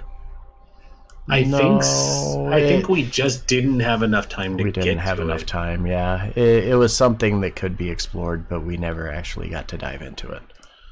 She found out about it and was largely pissed off. So, her initial opinion was, yeah, fuck the Gladamains, because she found out that her people got killed, but we never got to it. So it was just kind of, when we realized we liked each other too much, it was like, okay, we can roll with the plot instead. And then now you're kind of learning a little more, understanding that at some point the Kraybot had Bynic's eye in their possession. They did lose it. It was something that meant a lot to them, but they lost it because it was taken by the Gladamain to try to appease the Dragon Rythes and try to kind of settle things and keep him from being upset. But unfortunately, when he found out that the Kraybot had other valuables, he pretty much made it a point to decimate all of them. We're not going to have to worry about Rythes doing anything crazy, am I right? No. Nope, not at all. So, back on the SLR, you make your way back to the northeast. You stop at Ananda Station, getting off once again for the second time today. Making your way back over to Celebrant Square? I'm not on the right screen here. Hold on. Plaza. I think it's Celebrant Plaza. That's right. Yep. Yeah, I mean, but just a lot of back and forth right now. However, you do know that there is a little ping on the map over here, a little white marker here, indicating that that is the location. Whenever you went to the registry, that is the location of the Broken Root Tavern. By the way, Fortuna, you're talking to the break. Super quiet. Can't hear you. I don't know if you heard us during the break, but your suggestion of 6 pubs, 6 days, I challenge you to the idea of pub crawl, my good sir, and 6 pubs in one night. I mean, you could, but you're going to... Bards show up at different times. Yeah, the bards are going to show up at different times, and you're not going to be able to catch the right acts that you would probably want to catch. Oh, I know. But yeah. Unless we separate. 6 people, 6 bars, we got this. Just spend a day in each bar. Everyone, but in one day. Well, I'm not saying we couldn't do that either. I mean, we go getting sloshed for 6 days, each of us. Pretty much. It's a good bonding experience. Okay. So the plan is to go over to the Broken Root Tavern, right? Yeah, that was the nearest one. Tavern. All right. So yeah, you make your way over to the tavern, which is over here, under the tree canopy. As you make your way over, you take a look at this tavern. From the outside, it's mostly made up of stacked boulders and very large, kind of rounded wooden pillars that almost look like roots from a tree have kind of overgrown and kind of taken over the building. All surrounding this, as you kind of look around, you see the tree canopy that extends well off into the distance, much farther than anything you could see just looking outward. Take a look at the building itself, noticing that the windows a little hard to see through, mostly because they're a little dirty. Don't get much attention to them, but you do hear the echoes of voices and the sound of what you can only presume to be metal against metal clashing, kind of reverberating through this treetop canopy. Show you this. Well, we got a map.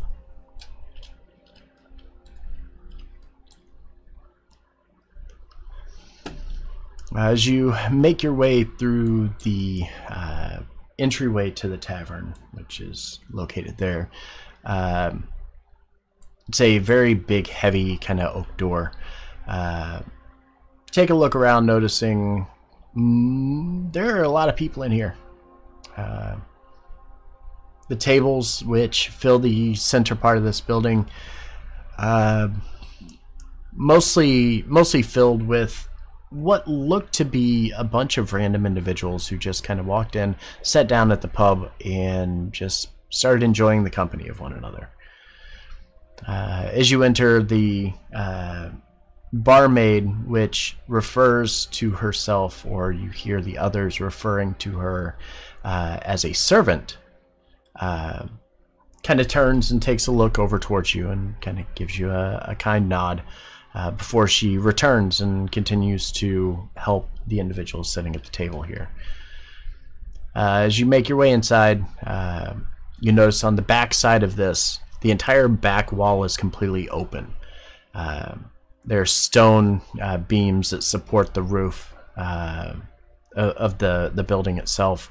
And in the corners, you hear the echoing of voices. Not really sure where they're coming from. But as you begin to walk in, you notice up in the corners these thematic resonators, the little speakers that are kind of repeating what other people are saying, are projecting the audio into the chamber so that you could hear the action that is going on outside. The walls within the chamber are mounted with animal heads and hides of small animals and things of that nature. The kitchen, the food that comes from the kitchen, which is off to the southwest and kind of out of view here. It's in its own like little separate room. The smells are incredible.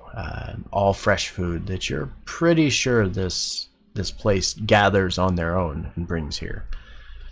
As you begin to walk through the building, and you guys have tokens, you can walk and move around and stuff.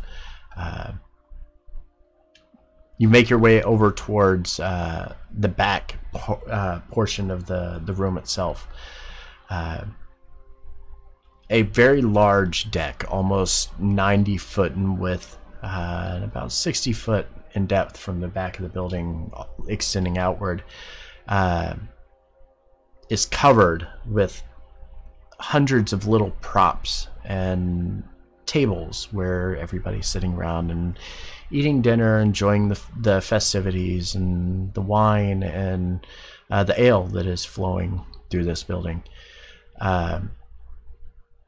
As you kind of look around, you notice there don't appear to be many locals here. It appears to be mostly just travelers and things of that nature coming to hang out. Off to the south, from where you are currently at, Jest and Celeste, you notice this pit, stone wall that comes up about a foot high, and within it is sand laying in the center of it. From that pit, a man kind of shouting, looking around and kind of just taunting a little bit. The crowd is openly kind of booing this individual, and as they do so, many of the members, or the people that are enjoying the festivities, are kind of talking amongst themselves and kind of pointing, and you notice one individual stands up and begins making his way over towards the pit himself. I'm on the wrong page here on my screen. As he stands up and wanders over, making his way into the pit, and stands almost toe-to-toe with him. As the two face off, immediately they begin to clash, the two drawing swords and facing off in the center of this pit, striking one another. And as each one hits, you notice one of the individuals that is standing off to the side on the left is raising a flag. And then on the right side, as the other individual strikes, he's raising a flag. Notice this looks to be almost like a sport, like basically sword fighting kind of sport. As you walk in, one of the barmaids walks up to you and says, yes, welcome. Have a seat, relax. Is there anything I can get for you? What do you have? Well, we have a wonderful red wine. We have several different ales. I don't know what your tastes are exactly. I can bring you a menu if you would like. What's your house special? Are you just wanting alcohol, or are you wishing to eat today? For myself, both, but whatever the rest of my compatriots wish for. I'll just have a glass of wine. She kind of nods in your direction and reaches over and also grabs and pulls over a couple chairs to accommodate the party size. Kind of looks around. Anybody else? What can I get you? Anything? I'll take a menu. Cersei, did you want to eat anything? Sorry, Rum, what'd you say? Asked if you wanted to eat anything. Cersei shakes her head. But she does look at a menu, so she might change her mind. Yeah, also interested. Ooh, us with your food. Roll 20. Why you do this? Oh, Vivian's at the Because bar. roll 20 is the worst. It's useful, but it's It the really worst. is. Man, Right. it is super laggy. Yeah, it can be real shit. How many times has that, all the enemies, you lower the health of one, it lowers it for all of them? Yep. Okay, so she kind of looks and says, okay, menu, and wine, right? He points to Celeste. Okay, I'll be right back. And she immediately rushes back off and back to the back. As she walks up to the counter, she motions to what appears to be the owner and bartender of this inn. As he kind of looks around, he grabs the bottle of red wine and hands over a handful of menus, and immediately turns and heads back to the south where the rest of the party is. I gotta move that to the right channel here, or the right thing. Or maybe I won't, because roll 20 is dumb.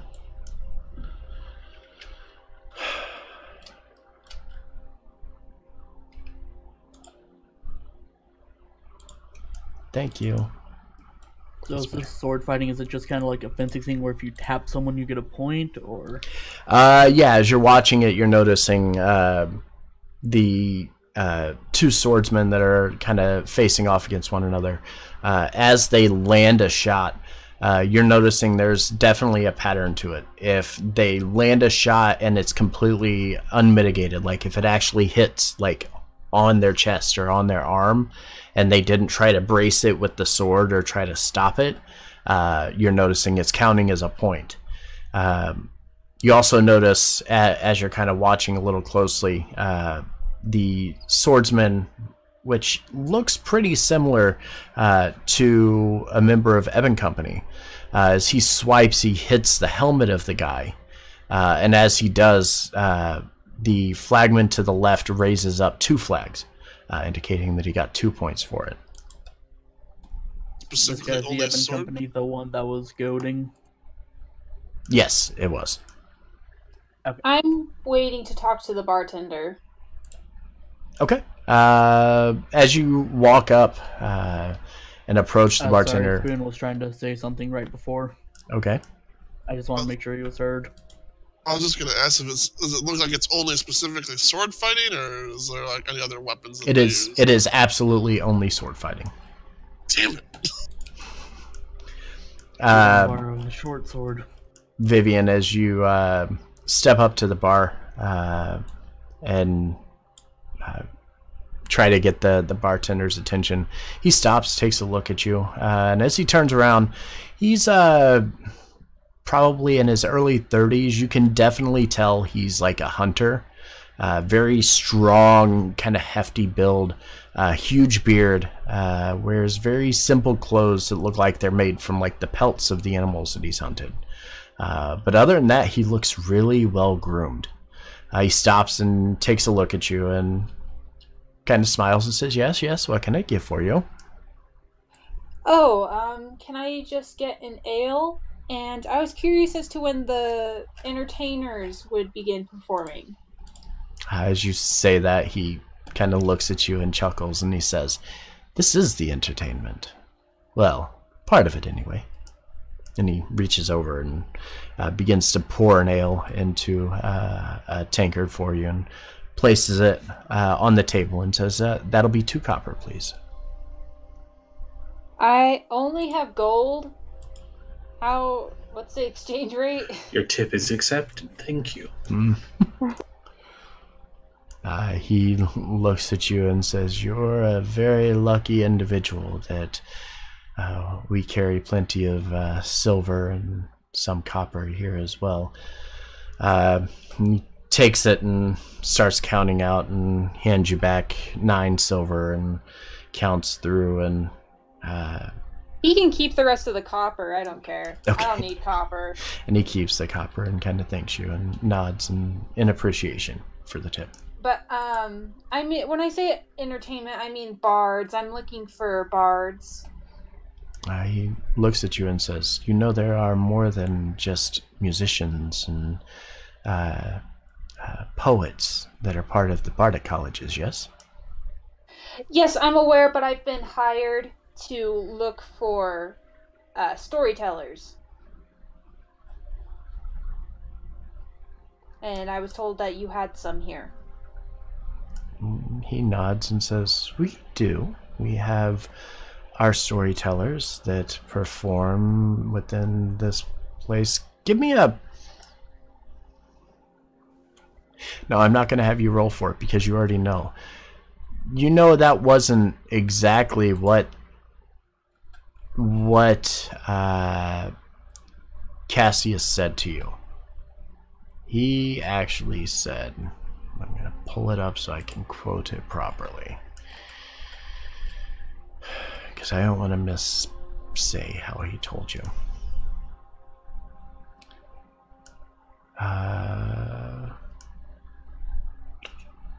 Well, according to the quest one, it says, greatest bards in the realm to recount stories, sing songs, and give theater quality performances based on the story of the heroes of the Isle. Mm-hmm. Theater quality performances can also be performance art. It can be a stage act. It could be many different things. As you're watching this, you're noticing the individual in black is definitely playing it up. He's playing to the crowd. The crowd is booing the hell out of him. They hate him. As the two are fighting in the center over here, and as the waitress returns, handing you each a menu, offering a variety of different ales and stouts and things of that nature. And then you see a food list, and the food list looks incredible. Everything from venison to steaks to just anything you can imagine, and it's all fresh. As you're looking around, you're noticing the people that have purchased food here. Like the food that they're bringing out is just amazing to you. Can I ask the bartender what the man in black's specialty is as an entertainer? Like what he does? He kind of looks at you and says, "Well, that, my friend, that is the Black Knight. You see, he's the villain around these parts, and every so often somebody will defeat him, and when they defeat him, well, we get a story told to us. Unfortunately, there aren't many that can beat him these days, so we just wait and hope that somebody might be able to defeat him." Wait, what do you mean you get a story told to you? I mean exactly what I said. There's a story that goes behind all of this. It's not all just metal upon metal and fighting. There's more to it. These are bards that run this place. Okay, Forge, I'm really confused. Cassius, he wanted us to have things to deal with the Festival of Remembrance, right? Yep. Yep, he did.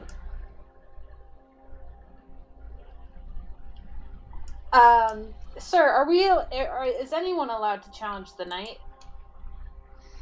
He nods and says, "Yes, there are certain rules, of course. You have to abide by those rules, but otherwise, anybody that would like to challenge, whenever he is free, he will obviously take any challengers."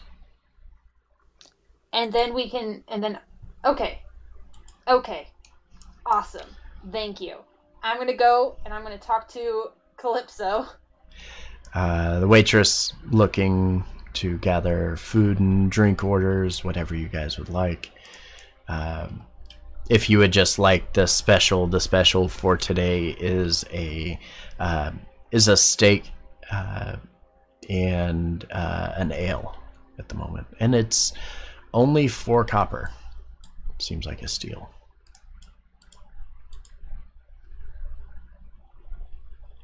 I shall order one. Circe's getting one. I'll get one as well. Okay. Can I assume it's pretty much everybody getting that? Yeah. Okay.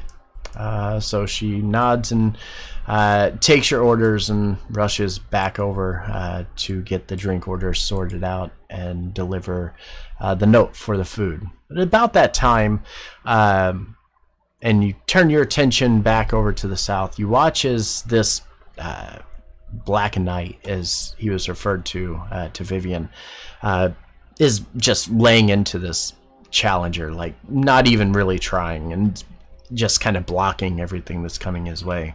And then he strikes, and as he strikes him, you see him kind of cheer and kind of raise his hands up, and again kind of playing to the crowd a bit and trying to gather their attention. As you take a look at him, his armor isn't too different from Ebon Company's. It's solid black, but it has a red kind of pearlescent shimmer to it.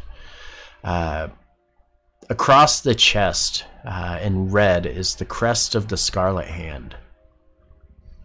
The man stops and kind of turns away, almost kind of arrogantly turning his back to his enemy. His enemy begins to rush forward and goes to strike.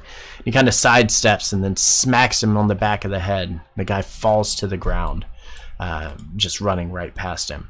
As he does, he immediately stops, the Black Knight reaching up, pulling his helmet off, kind of placing it under his arm, and is immediately greeted with a chorus of boos.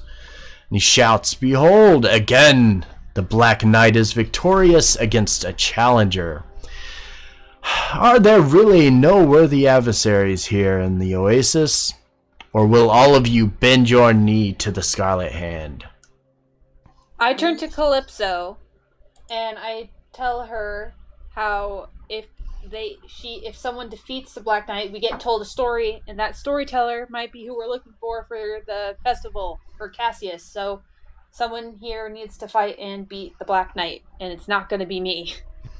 Depends on what the rules are. I might be able to assist, but if it's only sword fighting, does anybody have a sword I could borrow? I also only have a hand axe. Circe holds up a dagger. Sword.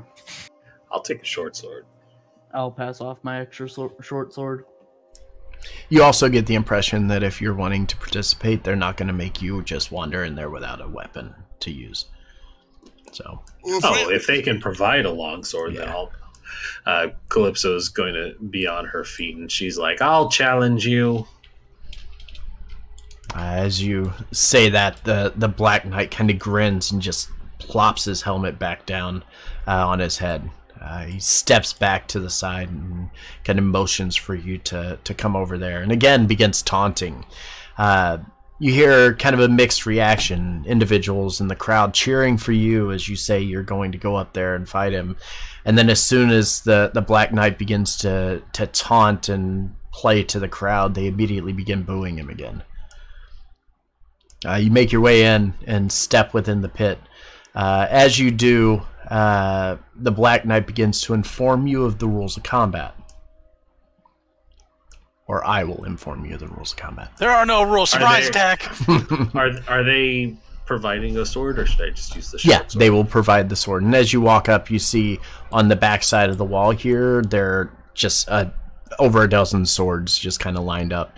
None of them, they all have like the kind of rounded blade, so it doesn't actually hurt to kill. So you're not actually doing or inflicting damage. What are my options?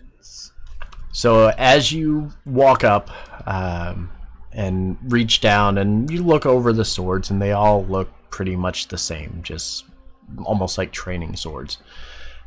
You take one up, and as you get ready to face off to him, one of the bards quickly rushes over and says, "I can see you're new here. I want to give you some pointers.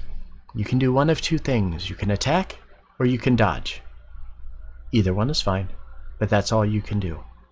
You can't run. If you try to run, you are disqualified. You are playing to 10 points. You get 1 point for a body shot, 2 for the head. Do you understand the rules of combat here?" 1 for body, 2 to head. Don't kill him. Okay. Very well. Gentlemen, lady, take your places, please. And immediately he quickly rushes back off, back over to the side.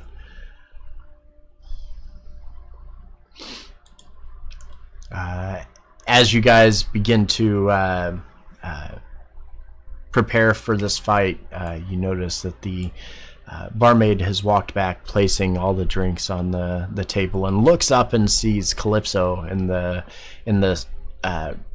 fighting pit, and kind of grins and says, "Oh, she's the new challenger. This should be fun." Indeed. Freddy is going to... Is that loud enough for Calypso to hear? Sorry, you can continue. Freddy specifically asks, like, I take it it's only sword fighting that is allowed in there. That's correct. Yes, it's only sword fighting here. Are I'm you not allowed to practicing. use 2 weapons? What was that? Are you allowed to use 2 weapons? No, it's just 1 sword. That's all you get. So basically, Rin, the rules of combat are on your turn. You will be able to attack or use a dodge action. We'll roll an initiative for it, and you will decide then how you want to proceed. Okay. Do they get use of shields? No, you just get a longsword. Good luck, Rin. And I also need to... I can't seem to fix my health on D&D Beyond. Never mind. It just came up now as I'm clicking it really hard. It was like I was trying to bump it back up, and it's like, it's not changing. Because it's important to keep both accurate. Yeah. All right, so I got what I need, so I'm ready. Okay. Initiative roll. Hey, not bad Alright. for no dexterity. All right. That's really good. Yeah. Oh, yes. And you get the first attack. So the 2 of you square off in the center here, and draw your swords, and you are the first to react. Also, important question. Did Calypso hear the barmaid's interest in her fighting? Yeah. She would have shot a wink and bowed before this started. All right. Just a regular attack. Yep. You just make just add a longsword to your inventory, or Apparently, I have one on D&D Beyond, Okay. so I just moved it over, and it's in. and then just make your attack. And 20 to yes, hit? you land the shot. You have to call out where you're aiming. That's the thing I forgot to mention. Okay. Yeah. I won't say headshot then, since we didn't clarify that. Okay. So you reach forward and strike a body shot. It lands square across the arm as he kind of braces against it, feeling the impact of it, and grins, kind of a knowing and accepting nod as he counters and swings back. As he does, you're able to duck just underneath of it and completely avoid the attack.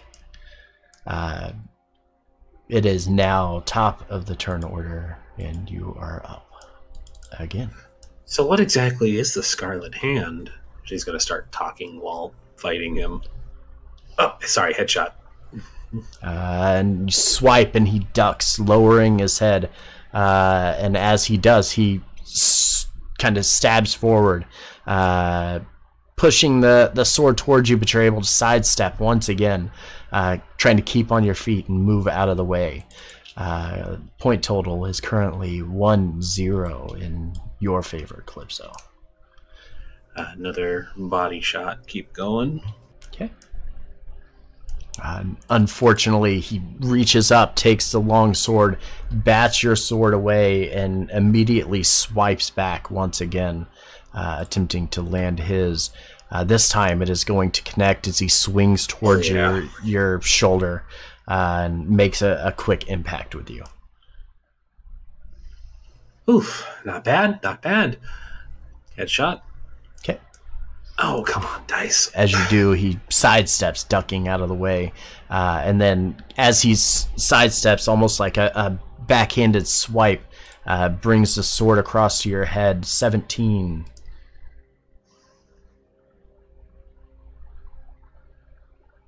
Hit.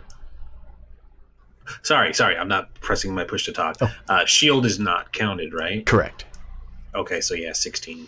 Okay, so swipes and hits your head, garnering 2 points. The score is now 2-1 in favor of the knight. And she'll continue attacking, trying for a body shot to get, or a headshot to get the lead. All right. Yes, this one connects as you swipe down with the headshot. Makes impact as he tries to reach up and brace for it, but it hits right through his hand and just smacks him right in the head. He instead this turn kind of withdraws a bit, kind of stands there waiting, and it is now your turn again. If he's gonna put into dodge, she'll press it and she'll push another headshot. Okay. Oof. But as you swipe, unfortunately you miss completely, and he immediately swipes back. A 17 to hit is going to strike once again as he swipes across to your chest. You feel the impact of the sword. Kind of takes a breath out of you as it lands. A nice good hit, but it's just enough, or you're unable to kind of brace against it and bring your sword up fast enough to block it. The score is tied 3-3. Yeah, I'm not feeling that. Another headshot.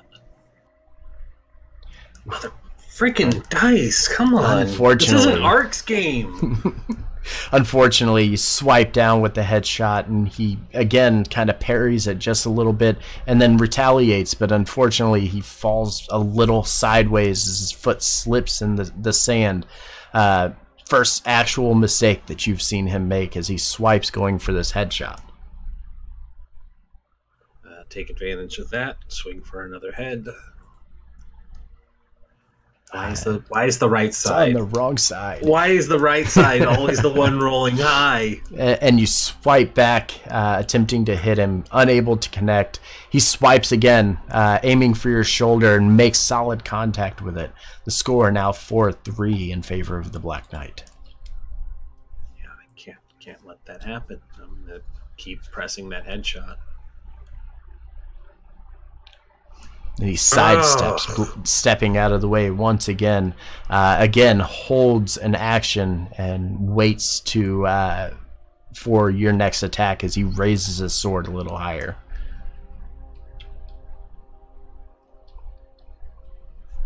Boy, I wish I was feeling inspired right now. I'm gonna go in. Try for another headshot. Okay. This one's at disadvantage, right? He's dodging. Yes. Well, all right. Still enough as you swipe forward and make connection with the headshot, bumping you up to a 5-4. And you are now in the lead, but he has the attack. Swipes forward at a 10 is going to miss. I'm going to go for a body shot now, change it up, keep him on his toes. Unfortunately, he brings the sword down just in time, blocking your attack as you swipe forward, and immediately jabs the sword forward at your chest. 16 is also going to connect, correct? Yes. All right, 5-5. As the points tie up, you notice that the knight is actually kind of impressed. While before he was taunting and kind of playing it up to the party or to the crowd, you notice he's super focused on this fight. Like, you're giving him a true challenge, and he stops and kind of looks over to the crowd who are all cheering in favor of you. As he kind of looks back at them and then looks at you and says, "Oh, you wanted to know who the Scarlet Hand was? Well, that is who my master was associated with. I'm sure you will enjoy him." Wow. Phrasing. Headshot. Ooh, Fuck. give me a D100. That is super, super unfortunate.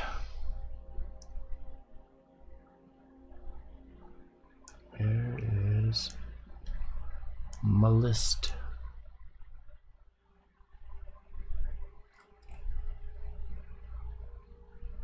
Why do I not see my list? I stole it. I apologize. Yeah. You want me to link it to you? Yeah, because I can't find it. It's probably somewhere right in here, and I'm just overlooking it.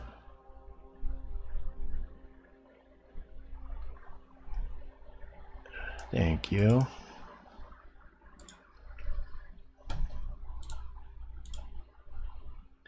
All right. So D100, a 23. Ooh.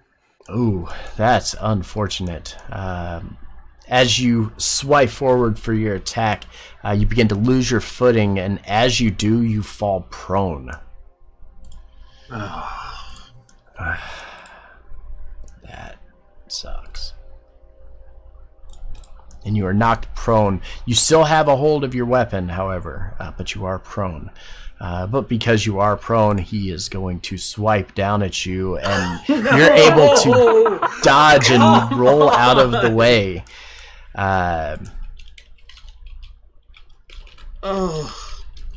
We both wink at each other because it was perfect. We're just totally dramatic. playing this up. Also, not to like bat against myself, he would have had advantage. Oh, that's true. Yeah, you're right. You're right. I I don't know why I was thinking. Curiosity. What's that? I was just gonna check to see what it is. Oh, you're curious to see what that would have been? He would have dropped his sword, Yeah. and it would have been on the other side of Calypso. This is what I get for being on. But he swipes. Calypso is able to kind of roll out of the way, still remaining prone, and still sword in hand. Yep. Could I, while this is happening, could I roll a performance to push for an advantage? Since we're kind of this like a real dramatic tense moment, and the audience is loving it. Yeah, let's see if you can kind of like kip yourself up and pop back to your feet and make a dramatic attack. No. Okay. You go to kip up, and as you do, like the sand underneath of you kind of gives, and you slide a little bit, and then you just look a little foolish as you're trying to get up. That's the beer. All right. Let me get this attack. Headshot. Are you fucking kidding me? Oh no! Excuse my language, but no. Come on. No. And that advantage would have been sweet too. Yeah, it would have. Oh no. Oh no. I know what that one is. Oh no, give me a con save. Oh, thank God. Thank God. Are you kidding me? You once again fall prone. But as you're falling prone, you're able to brace yourself, and as you do, you look down directly in front of where your face was about to hit, and there is a rock underneath of the sand that your head was going to bash into and knock you out. That's just unsafe, that is. He swipes down, aiming for the head as you're down, taking a quick strike for 18 to hit. Yeah. Gathering 2 points. It is now 7-5 in favor of the Black Knight. God dang it. Alright. I'm gonna try this. You're supposed to take half of 2d6 damage on a success. I'm not Would giving that him matter damage for on this? That. It's fine. Yeah, I wasn't sure. I'm not giving. Yeah, I read that. I was be. like, no, I'm not giving him damage for that. Okay. Alright. I'm just gonna close that now. Yeah. I'll get back up and go for another headshot. Okay. Yeah, thank this time God. you hit. Tying the score back up, 7-7. As you do, he kind of brushes it off. You notice this is a little more than he's used to. He stops and kind of takes a step back and lets out a loud kind of roar. And as he does, he raises his sword and swipes down at your head. You're able to just sidestep it. As soon as you see him raise that sword, you're just anticipating him coming down with this attack. You sidestep, dodging out of the way of it. As you do, the sword slams into the sand below you. Kind of look at him, look back at the sword, look over at the crowd all watching in anticipation. I'm gonna try another performance, show off a little bit here.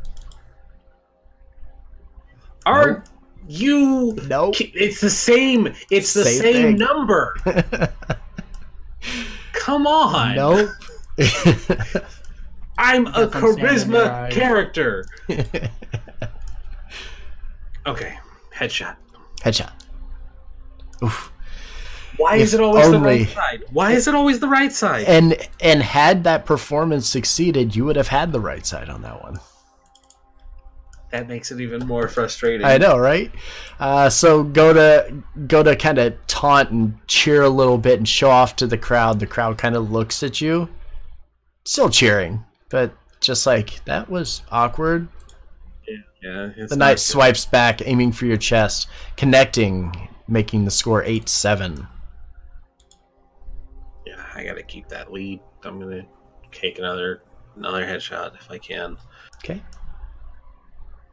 Oof. I guess I'll Fortunately. die. Fortunately missing on the attack, as he kind of parries it, taking the sword to kind of block it, and then bringing the sword around in almost like a flourish and like a back swipe with the long sword, connecting against your arm, making the score 9-7. I'm gonna double back and take the dodge action. Okay. As you do, kind of stepping back, getting prepared, he gets ready, swipes forward, and unfortunately makes Because the fuck connection. me, it doesn't matter. Let me see what this roll would have been just in case. Yeah, that fucking And that would have figures. hit. That would have hit. As he makes the connection against the helmet, the individual on the left-hand side raises the flag, the red flag indicating victory, as the one on the right gives a small bow. Immediately, as soon as he wins, the crowd just goes insane and starts booing once again, upset with the Black Knight actually winning as he steps away. While this is going on, I want to cast. You're quiet. Your mic's on your forehead. I would like to cast. While the other one's moving, I'm gonna go and cast a bless on myself. Oh, thanks, buddy. On yourself. Well, unfortunately, you kind of want. Okay, you're cast. I can't hear you, bud. Yeah, Yeah, I'll cast bless on myself, and then I'm going to. As soon as that's done, I'm going to offer and step up to the plate. Okay. She's gonna offer her hand to shake his, do the cool wrist clap. You know, Mm-hmm. So it's good. As you reach out, he does that arrogant, cocky, kind of knocks your hand away and kind of turns his nose up to you and walks away. At least he didn't do the fake out where he brushes his hair back. Right. Well, it's kind of hard to do that through a helmet. He could have brushed the plume. He could have. She sits down, quite angry. Seriously, pats her sister on the shoulder. Also, I counter with bless really have helped any of those rolls. I can't hear you, bud.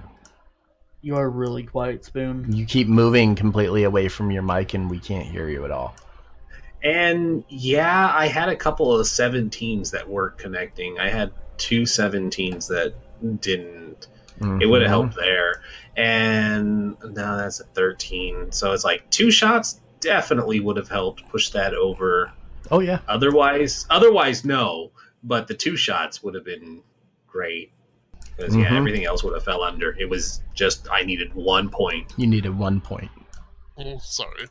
No, it's fine. We didn't talk about it at all. So, sure would have been nice if we had a bard. Could have inspired me casually. Yeah, Vivian, what the hell? She fell asleep. Yeah, Vivian, why didn't you follow in your mom's footsteps? Because I received a greater calling. I'm a greater being. I totally should have just been a bard. And he's totally hot. You don't know him. He lives in another plane. Totally not made up. Don't judge how I I live. promise, guys. He's my patron is Canadian. You don't know them. All right. We So, send letters back and forth. so Freddie, you ready to step in? Are you ready, Freddy? Are you ready? Want Jason?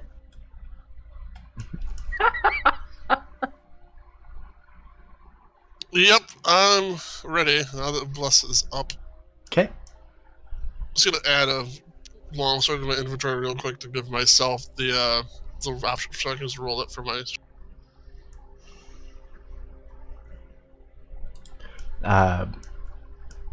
As you step in and enter into the fighting pit here, the Black Knight takes notice of the crest on your armor, and as he takes a look at it, he kind of chuckles and says, "Follower of Tyr, look at this guy. He doesn't know anything about the blood of Vol." Yeah, what a nerd. Seriously, waves her siphon pamphlets.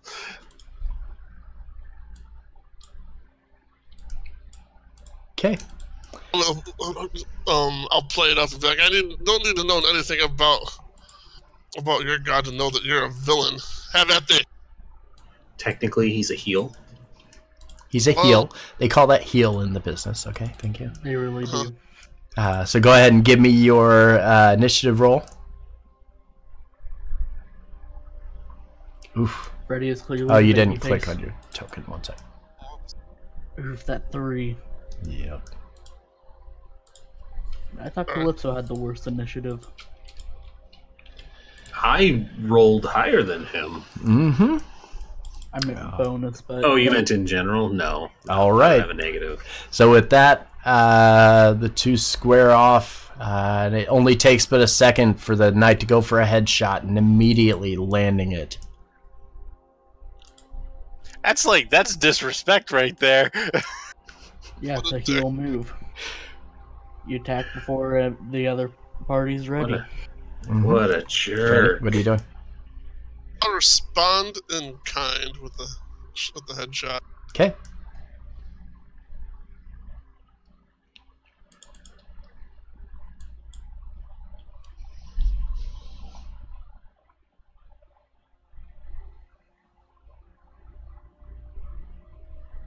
Yep, and you definitely hit. Nice shot as you retaliate, immediately making your swipe. As it hits, the crowd starts to go wild, immediately seeing that this is going to be another difficult battle for the Black Knight, as the score is now tied up 2-2.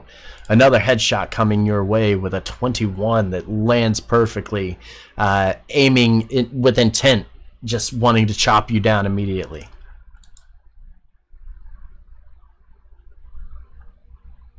Forget another respond in kind once again, another headshot back.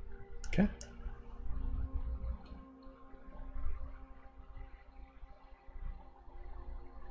Another 23 will hit as you swipe upward, continuing the motion, making a solid connection, after which he kind of steps back a little bit. Score tied up 4-4 as he steps back, raising his sword in defense. I like to imagine that neither of them were even defending. They were just letting just each swiping. other hit each other. Yeah, like they're just throwing haymakers at this point. Just like, just get to see how strong the other is. Mm-hmm. So he's defending, you said? Yep, he is. He's only using 1% of his true power. Still go for it. Okay. He Gonna takes go off for- his helmet and goes, "Hey man, what's the problem?" Another headshot. Go for full Monty here. Mm-hmm.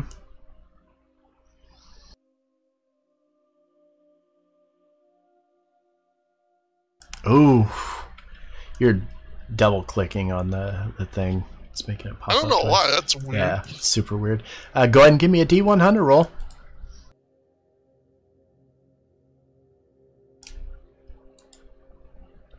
Oof. Oof. I don't know. Oh. So as you miss this strike and you go to aim for the head once again, and he kind of lunges back in preparation. As he does, he's immediately able to just sidestep without a problem. The attack kind of throws you off a little bit. You will be surprised until the end of your next turn. I don't know how I'm going to do that, though. That'd be advantage. Yeah, Yeah, I think so. you have advantage. And God if help have you if he's an surprise ability. assassin. Lands yet another shot, this time aiming for your chest, making it 6-4. No, The body shot would be a +4, right? +1, so that would be 5-4? 5-4. Yeah, it was tied. Yep, 5-4. Alright, so I'll do a body shot as well. Okay.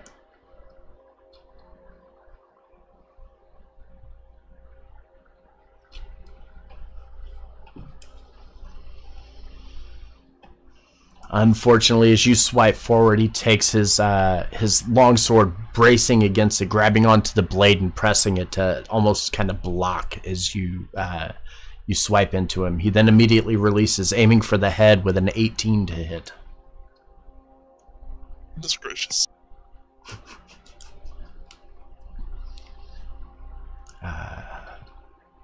So that makes it 7-4. Headshot once again.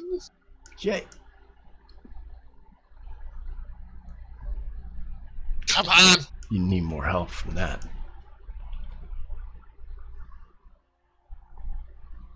Oof, not enough. As you swipe forward, going for the headshot, trying to even the numbers back up a little bit, and he's able to just kind of parry it a little bit and step to the side and avoid the attack.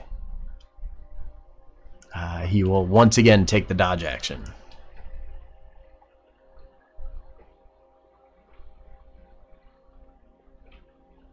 Yeah, I'm gonna dodge as well and just size him up. Okay. Going defensive. Okay. And Just I want to antagonize him. I would just try to throw him off his game. seeing that you're kind of sidestepping and stepping back just a little bit and just waiting and preparing, much as he was doing, he immediately goes again for another headshot. This time it's not enough, though. As he swipes forward, you're able to just kind of tilt your head to the side a little bit, the sword swiping right beside your helmet and unable to connect. I'll go for a headshot.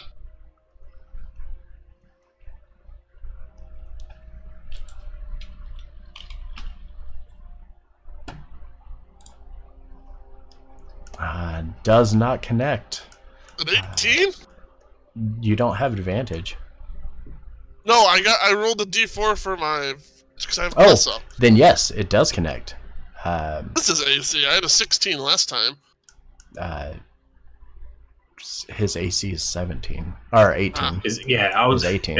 I was about to riot 18. if you said it was 17. Yeah, no, it's 18. 18. Yep. We would have had words. But he does swipe forward, hitting you on the chest with the sword, now making the score 8. Is it 8 to 5? 8 to 6 because I wanted a 8 to headshot. 6 because you, yes.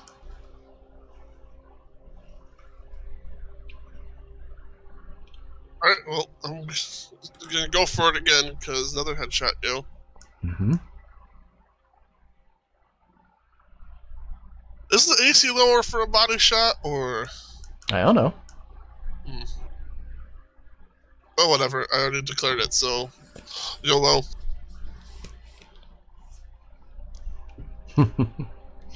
Stupid heal. Oof. Nope. Not enough. Seeing the opportunity to put down yet another foe, swipes down with a headshot, but you're able to sidestep it, completely avoiding the shot. It's your turn once again. I'll go for a body shot. Okay.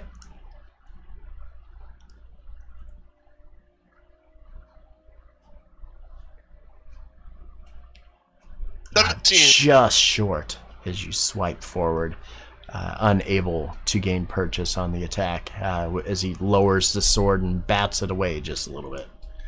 Okay, so it is 18 all around then. Holds his action, performing the dodge action for your next attack. I will do the same. But okay. Boring. Twirling intensifies. He's just gonna go to end it once again, going for a headshot. Ooh, fortunately, taking the dodge action worked. And you're able to sidestep, avoiding the attack. Go ahead and give me yours. Headshot! Do it.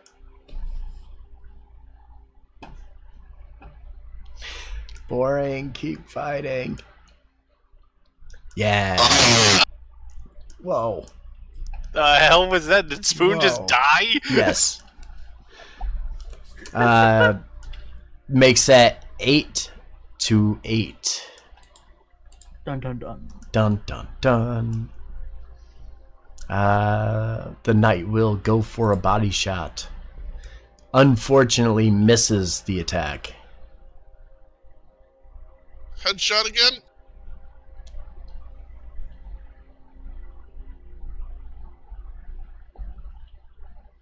You. Nope. Oof. Okay.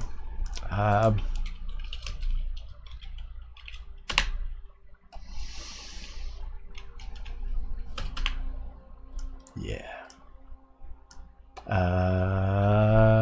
Headshot it is. Misses. Headshot again?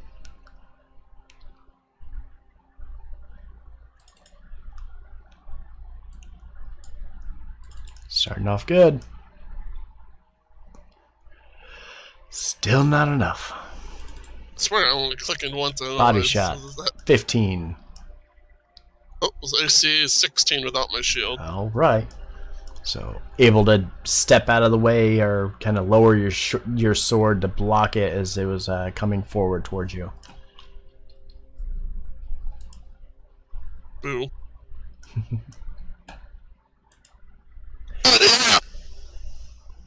Brilliant. Perfect. Spoon, you're scaring people. Don't make that noise anymore. Yeah, stop that. Stop that. That hurts my ears. Swipe forward, seeing the longsword come down towards your body. You're able to block, bring the sword down just enough to knock it out of the way, and immediately swipe back in quick succession. As you do, you make contact with the helmet. The bard on the right hand side raises the red flag showing victory. As soon as he does, the crowd erupts once again, cheering, thankful that the Black Knight has been vanquished. The Black Knight falls, dropping to one knee, pulling his helmet off and lowering his head to you in a show of respect. As he does, the crowd again just going crazy right now, enjoying the fact that Freddy has won this battle against the Black Knight. As he falls and the crowd kind of starts to settle down just a little bit. The servants rush over to the tables, immediately taking their orders, attempting to gather as much information as they can before quickly rushing off to the back, stepping away from the actual center of the platform here. As they do, things start to settle down, and then the attention is drawn away from all of this as directly behind you, over top of the actual inn itself, is a 5-foot projection of a high elven man that hovers over top of the Broken Root Tavern. It says, "You're too late. Coterminus has arrived. Mabar's power imbues this realm, and soon the living isles shall succumb to the darkness. The blood of Vol shall rise, and the Scarlet Hand will be the resurrectors. I am your new god. Bow to me or perish." As this occurs, your eyes quickly turn, as in the center of this platform, the form of Tyris appears before you. The individual looks around to the left and to the right. As he does, the bards at the sides all quickly begin to vanish into nothing. Bear with me. Guys, I feel like this was a setup. And as they do, new people begin to arrive. Wait a second. Those people look familiar. Never seen them before in my life. I was right about to say, oh god, the Ryland couldn't even be bothered to show up in bard form. As Oh, they good. Sky Turnip isn't here. Oh, thank god. No, we got the good snow. As they begin to appear, they each immediately begin making their way forward, one at a time in quick succession, heading directly towards the form of Tyris at the front of the stage. 1 second. I feel like we've heard this story before, sister.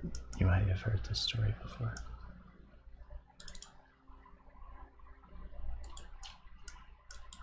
This is the part you need to pay attention to. Hang on, let me get my notepad. This is when I AFK. Yeah, this is when you AFK. As they do, this would be when I AFK at work, but now it's not a problem. As they do immediately, the following is what you see occurs. The form of Avalana rushes forward, making its way over towards Tyris. As it does, she reaches her hand up, and you see a glowing hand begin to form around the body of Tyris, and then immediately breaks free. As it does, she begins to sing a melody, sending inspiration to the rest of the party. Tyris fights back, resisting the attack. As he does, he looks over, noticing as Nock begins to rush forward. He rushes up to... he begins to get closer, and as he does, he begins to form a wall that completely surrounds Tyris. Tyris kind of laughs and immediately teleports directly over to him, looking him dead in the eye as a crackling of lightning goes out, darkening the sky around you. Each of the party members all kind of succumb to the sound of this crackling lightning as it erupts overhead. Ryland rushes forward. As he does, unfortunately not on his badass tiger. Where it completely inaccurate, does not have his dope ass tiger. We're done. We're leaving. Rushes Wait for forward, the- taking his sword, making 2 swipes with a rapier, both of which making solid impact. You see the form of Tyris kind of sidestepping and kind of grabbing to his stomach. As he does, Cedric, too, also rushes forward. He makes his way through the crowd, fighting to get over. And as he does, again, doing the same thing, making attacks with it. As he makes these attacks, you notice that the form of Tyris kind of looking around, noticing that he's starting to become surrounded. The bard panics, or the form of Tyris panics. Looks, trying to figure out exactly where he is going to go. He quickly notices as Lorgus comes forward, pulling Calypso off to the side so that he can get into place, and as he does, makes 2 quick talon attacks. Pandora, off in the distance, reaches for the robe of stars, pulling off one of the stars and laying a magic missile into Tyris. It does just an exorbitant amount of damage to him. Dorn begins to cast a spell, attempting to speed things up, giving her attention to Lorgus and Rylan. Belvedere rushes forward, also going to make attacks against the form of Tyris. And as he gets up and next to him, swipes forward and then begins to cast, and you see this form of a magical weapon begin to form directly beside Tyris and slashes forward again. Tyris, looking around at the entire party and everybody that's beginning to gather and kind of close in on what's going on, you notice as Tyris raises his hand in an upward cupping gesture and forming an orb of green and red flames, and then drops it directly at his feet. You watch as Avalana collapses to the ground, unmoving, and Pandora does the same. As they do, Tyris immediately teleports back and away, attempting to get away from all of this, and stops and holds his hand up. As he does, he says, "No, no, not here, and not in my domain. Rise, my minions." As he says so, he raises his hand, and immediately spectral images of cultists begin to form all around the platform. As they do, the actors stop in place, holding their actions, standing completely still. And it's at that time that the bar owner steps up onto the bar and says, "We will be taking a short break, but please stick around for the conclusion of our exciting story." And that's where we're going to end tonight's session. Wow, that just got meta. It did get real meta. There were some inaccuracies, I feel. There were. It's a Thank you. artist's interpretation. That's kind of the point. That's the point of it. This is the Fire Island theater version. Pandora's actually like 7 feet tall and buff.